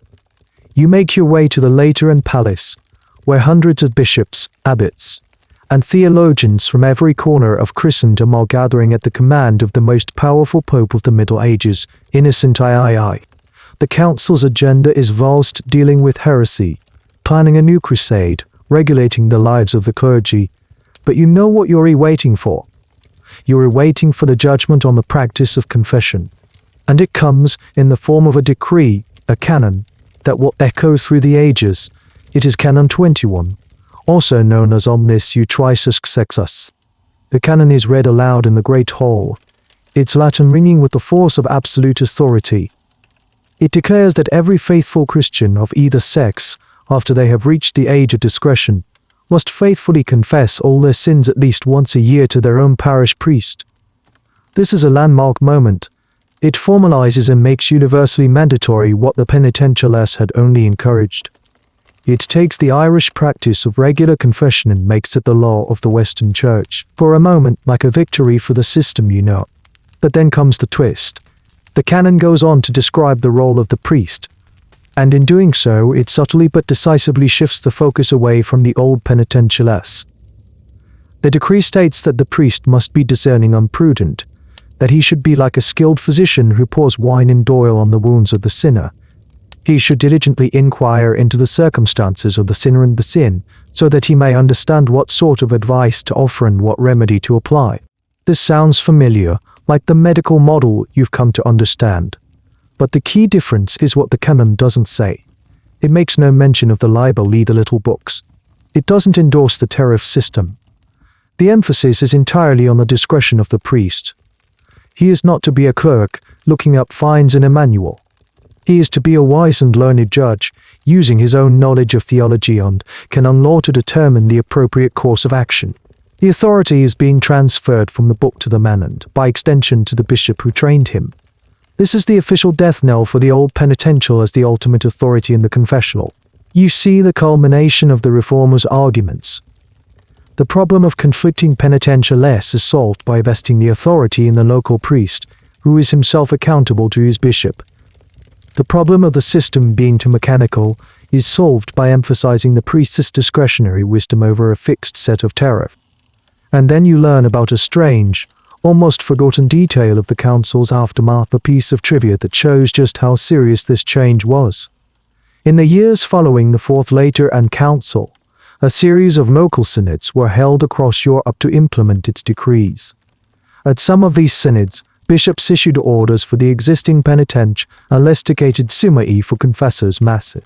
Scholarly works written by famous theologians, which focused on the psychology of sin and the principles of moral theology rather than on simple tariff lists. The Church was actively trying to erase its own recent past, to get rid of the evidence of the messy, barbaric system that had served it for 500 years. This historical moment is the subject of a long-running scholarly debate. Did the Fourth Lateran Council truly kill the penitential? Some historians say yes. They argue that 1215 marks a clear dividing line. After this date, the old-style penitential largely ceased to be produced, and the nature of confession was fundamentally changed. Other historians argue the transition was much slower and messier.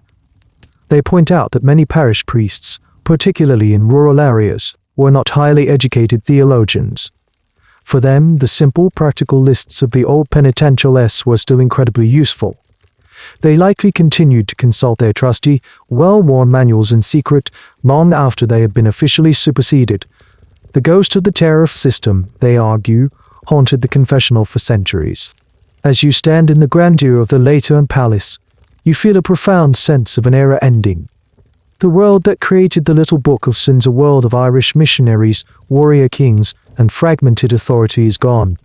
A new, more organized, more legalistic, and more centralized church has taken its place. The penitential was a product of the Dark Ages, a pragmatic tool for a chaotic time. Now, in the bright, confident light of the High Middle Ages, it seems like a relic. It's too simple, too folksy, too reliant on taboo and superstition. The future belongs to the university-trained theologian, the canon lawyer, the great summers of men like Thomas Aquinas. The little book's time is over. It has been thanked for its service and formally, politely, shown the door. Years pass.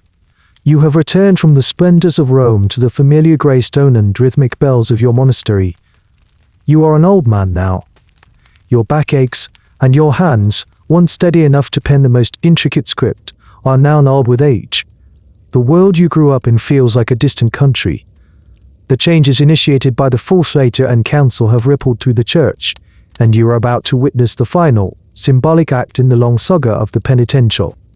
One day, the abbot himself, a new, younger man trained in the schools of Paris, summons the senior monks to the chapter house.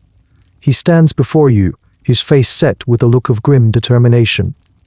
Beside him on a table is a small pile of books, their leather covers worn and their pages yellowed with age. Your heart lurches as you recognize them. They are the monastery-esque collection of all penitential-esque, including, you suspect, the very copy you once read by candlelight. The abbot clears his throat. He speaks of the new age of learning, of the authority of the recent councils, and of the need for doctrinal purity and uniformity. He quotes the decrees of a recent synod, echoing the words of the bishop you heard so long ago. These old books, he says, are full of errors and uncertainties. They are the work of unknown authors and lack proper authority. They promote a crude and mechanical understanding of penance and are unfit for the use of a learned clergy. Then he gives the order, they are to be burned. A collective gasp, quickly suppressed, runs through the assembled monks. To burn a book is an act that goes against the very core of your being as a scribe and a scholar. A book is a sacred object, a vessel of knowledge, the product of countless hours of labor. You have spent your entire life creating them, preserving them. The idea of deliberately destroying one feels like a physical violation, a sacrilege. This is a stark historical reality. The same church that so painstakingly preserved the learning of the ancient world through the Dark Ages also, at times, became a destroyer of its own immediate past. The campaign to supplant the penitentialists was not just about letting them fall into disuse in some places. It was an active policy of erasure. The reformers wanted to ensure that their new, more sophisticated system would have no competition from the old, simpler ways. The monks assigned the task carry the small pile of books out into the central courtyard of the cloister. A small pyre has been built. You watch from the walkway, your heart a cold, heavy stone in your chest. You see the worn cover of a Frankish penitential, the one with the rules for soldiers. You see the spine of a book you recognize as a copy of the Poem, Identia Dorian. You see the small, dark, unadorned cover of the book that started your journey all those years ago. The abbot says a brief prayer, and a novice brings a torch. The flames lick at the dry leather and brittle vellum. At first, the books resist, but then a corner catches, and the fire begins its work. The pages, filled with their endless lists of human failing, curl and blacken. The ink, made from oak galls and iron salts, which you spent a lifetime learning to mix, vanishes into smoke. The catalogue of sins, the tariffs, the strange and wonderful details, the penance for eating wolf-kill, the rules for cross-dressing, the fines for a joking lie, all of it is turning to ash. You stumble upon a strange and poignant detail as you watch the smoke rise. You recall that in some of the penitentialists themselves, there was a specific penance for burning a book of Holy Scripture or the writings of the saints. It was considered a grave sin. The irony is so thick you can almost taste it. The men burning these books, acting under the orders of their superiors in the name of reform, are committing an act that the very books they are destroying would have condemned. This act of destruction is at the center of a historical puzzle. Why did so few of these penitentialists survive? For a type of book that was once one of the most common and influential in Europe, the number of existing manuscripts today is surprisingly small. For a long time, historians assumed they were simply worn out from use, like old cookbooks, but the evidence of deliberate destruction provides another, more dramatic explanation. They were not just lost, they were purged. This official hostility is a major reason why they became, for a time, the half-forgotten chapter in the history of the Church. You watch as a gust of wind catches a half-burned page and sends its pinning into the air. For a moment, you can read the script, the familiar abbreviated Latin. See Quis if anyone. It says, before the flame consumes it completely. All those carefully constructed sentences, all those attempts to bring order to the chaos of the human heart, are now just smoke and air. The fire dies down. All that is left is a pile of grey ash and the lingering smell of burning parchment. The evidence has been destroyed. The Church has tidied up its own history, sweeping the messy, primitive, and wonderfully human era of the penitentialists under the rug of reform. You turn and walk back to the scriptorium. Your work now is to copy the new, approved texts, the massive Summa of the scholastics, with their elegant logic and their cool, detached reasoning. There is no room in this new world for the strange, obsessive, and intimate little books of the past.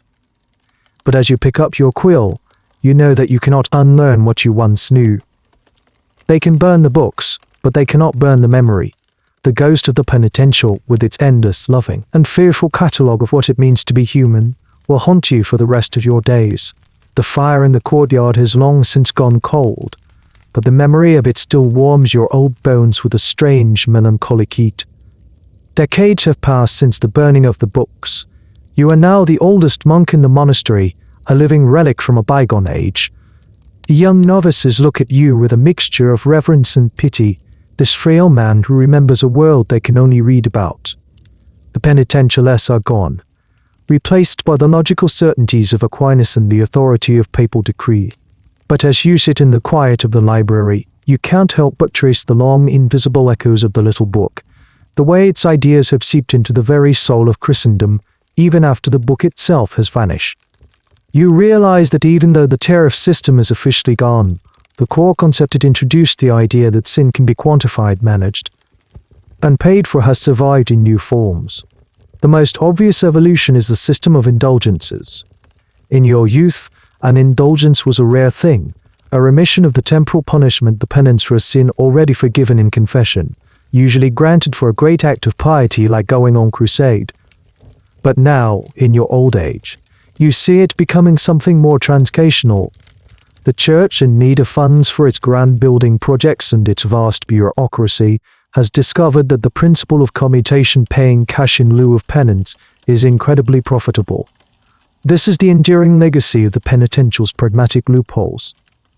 The idea that a spiritual debt can be settled with money, once a rare exception for a king who couldn't fast, has become a widespread practice. The sound of coins dropping into a coffer to fund the building of a distant cathedral is a direct echo of the penitential's commuted tariffs. The little book, in a way, laid the groundwork for the very system that would, centuries after your death, provoke Martin Luther and spark the Protestant Reformation. Its ghost is a long one indeed, but the echoes are not just in grand theological controversies. They are in the small, quiet habits of the soul. You watch a young woman in the village church kneeling before a statue of the Virgin, whispering a set number of Hail Marys. She is not following a penitential, but she is practicing its logic, a specific number of prayers to balance a spiritual account. The Rosary, with its beads for counting prayers, is a direct descendant of the simplified prayer counting systems developed for illiterate folk trying to pay their penitential tariff. Then you consider a quirk of language, a small fossil of thought that reveals the book's deep impact. You listen to people talk about their moral lives. They speak of owing a debt to God, of paying the price for their mistakes, of clearing their conscience. This is the language of accounting, of commerce. It's the language of the tariff. The penitential taught generations of Europeans to think of their relationship with God as a kind of spiritual ledger with debits and credits. This way of thinking has become so ingrained that it's now just a part of the cultural furniture. its origins in the strange little Irish books completely forgotten. This leads you to a profound historical question that future generations will grapple with: how did the penitential system shape the Western concept of the self? Before its arrival, your identity was largely communal. You were a member of a family, a village, a tribe. Your sins were often public affairs that shamed your kin.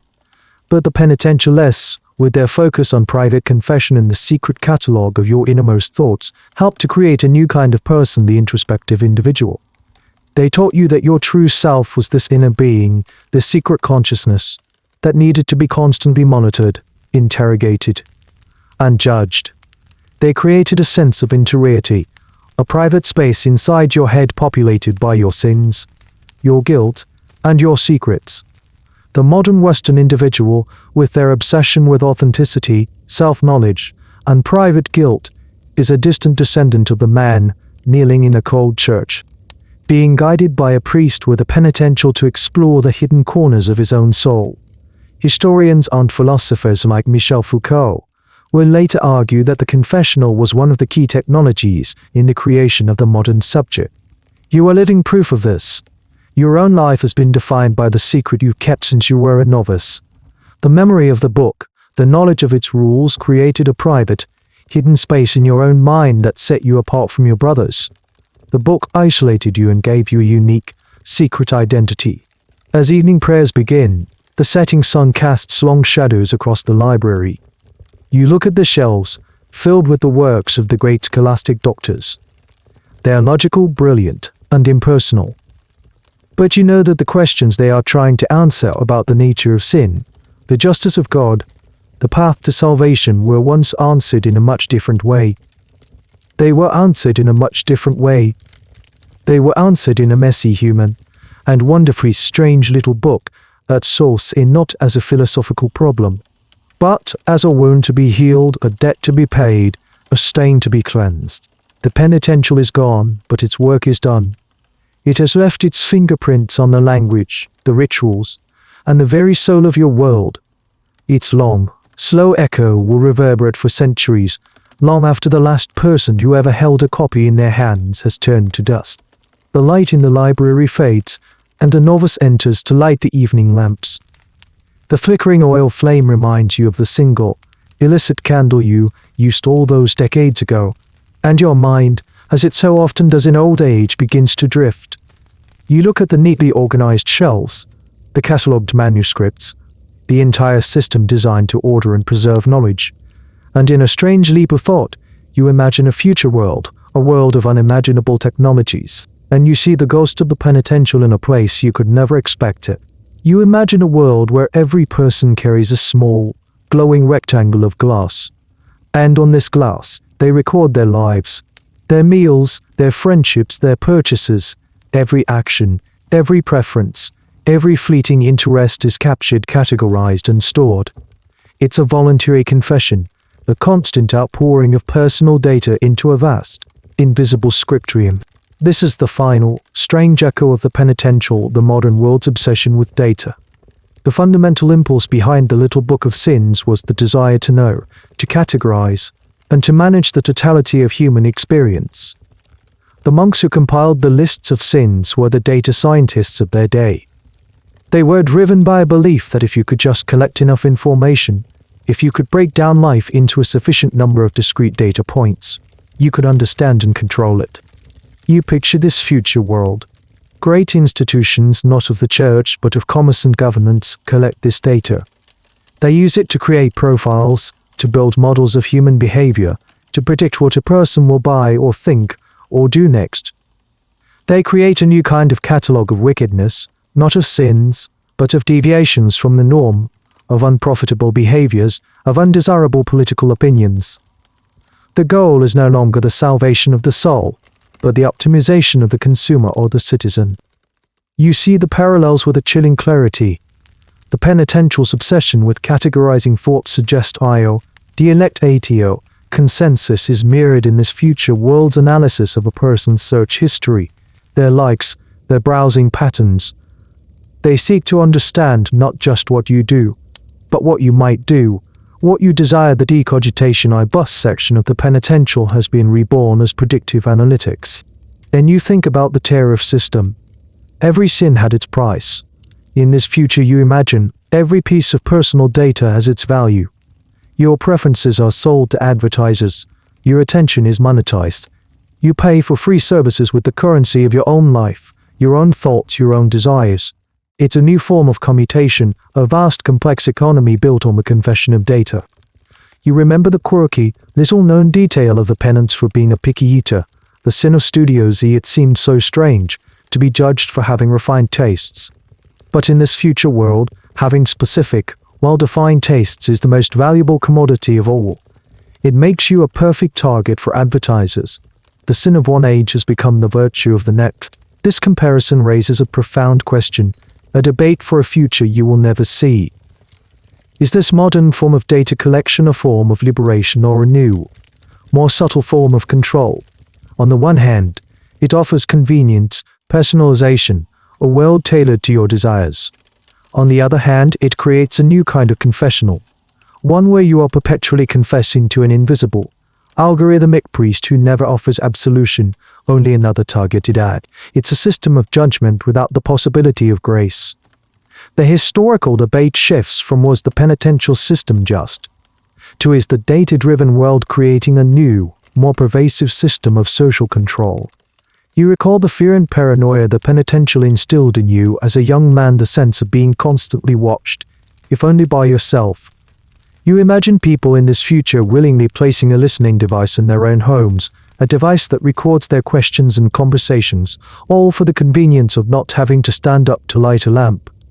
The surveillance the monks tried to build into the conscience has been externalized, sold back to people as a form of entertainment and convenience. You are an old man from the 10th and 11th centuries, dreaming of the 21st.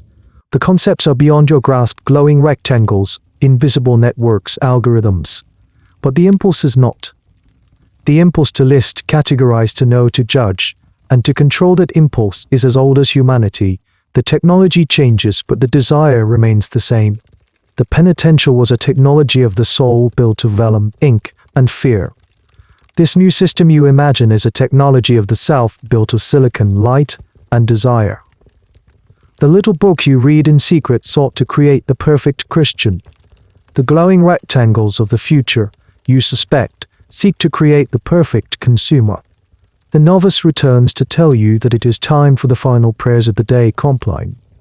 The service that ushers in the great silence. You rise slowly, your old joints protesting. You look one last time at the ordered shelves of the library, a system of data from a forgotten age. And you feel a strange kinship with the people of this unimaginable future. They too realize will live their lives under the watchful eye of an all-knowing, all-seeing system. A silent confessor that records everything and forgets nothing. The penitential, it seems, was not an end. It was just a first draft.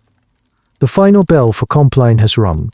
The great silence descends upon the monastery, a soft, heavy blanket of peace. You are back in your cell, a small, stone room, barely larger than your own court. You are not just old now, you are ancient.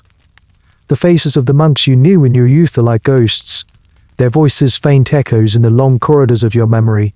Your own body feels like a stranger, a frail vessel of aches and pain. All that is left is the quiet rhythm of your own breathing in the vast, starlit screen of your mind. Tonight, you don't think of the future, of glowing rectangles and data ghosts. Your mind travels back to the very beginning. To a cold night in the chapter house, the smell of candle wax, and the crackle of stiff vellum. You are a young novice again, your heart hammering with fear and exhilaration as you open the dark, forbidden book for the first time. You let the memories wash over you, not as historical facts or theological problems, but as sensory experiences. You feel the weight of the book in your lap. You see the cramped, abbreviated Latin. You remember the marginal note from the long-dead scribe complaining about the hairy parchment, and you smile. You were never truly alone in your transgression. Another grumbling monk was right there with you. You trace the arc of the book's life through your own. You see it as the terrifying law code that first made you fear your own faults. You see it as the physician's manual that offered a strange, invasive form of healing. You see it as the battleground where the official church fought a war against folk magic and pagan beliefs. You remember its baffling specificity, the rules for marital positions, the calendar of forbidden days, the strange anxieties about animals and clothing. You think of the power it represented.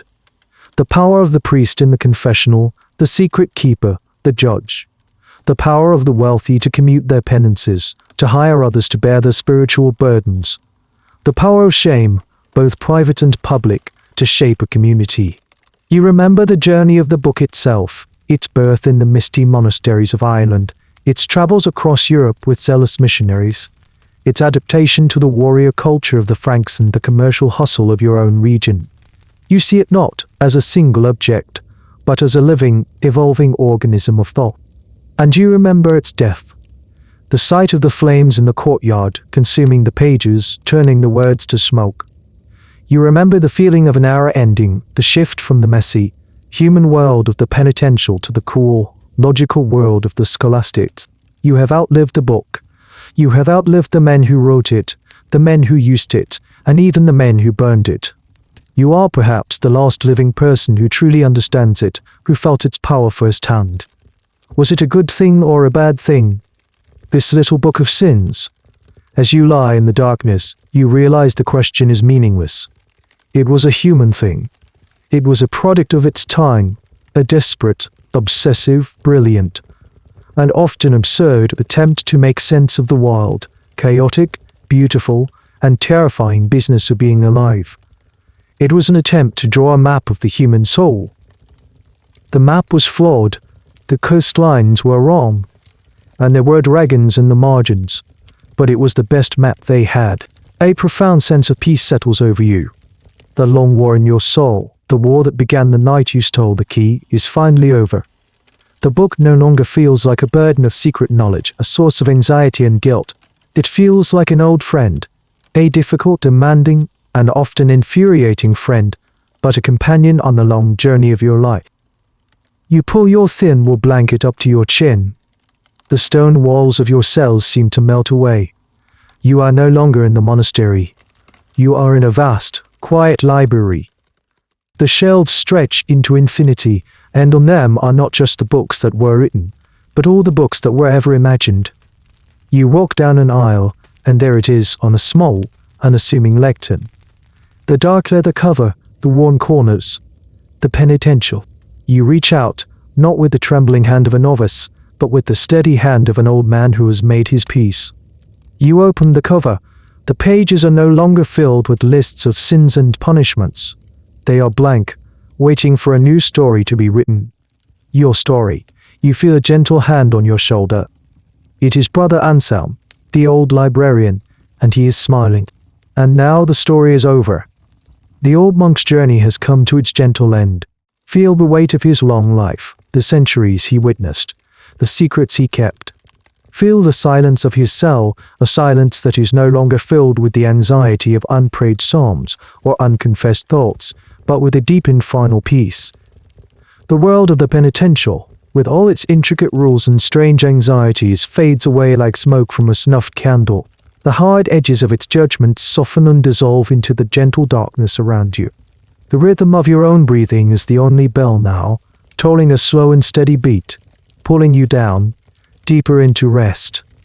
Let the images of the story drift and blur, the glowing ink on the vellum, the cold stone of the cloister, the scent of old leather and dust. They are just pictures now, hazy and distant, like memories from a dream you are already forgetting. There are no more lists to check, no more debts to be paid. The ledger is clear, the page is blank. There is only the soft, quiet space you are in right now, a space of perfect stillness and calm. You are floating in the great, silent library of your own mind, and it is time to close the book and sleep. The end of the article. Good night.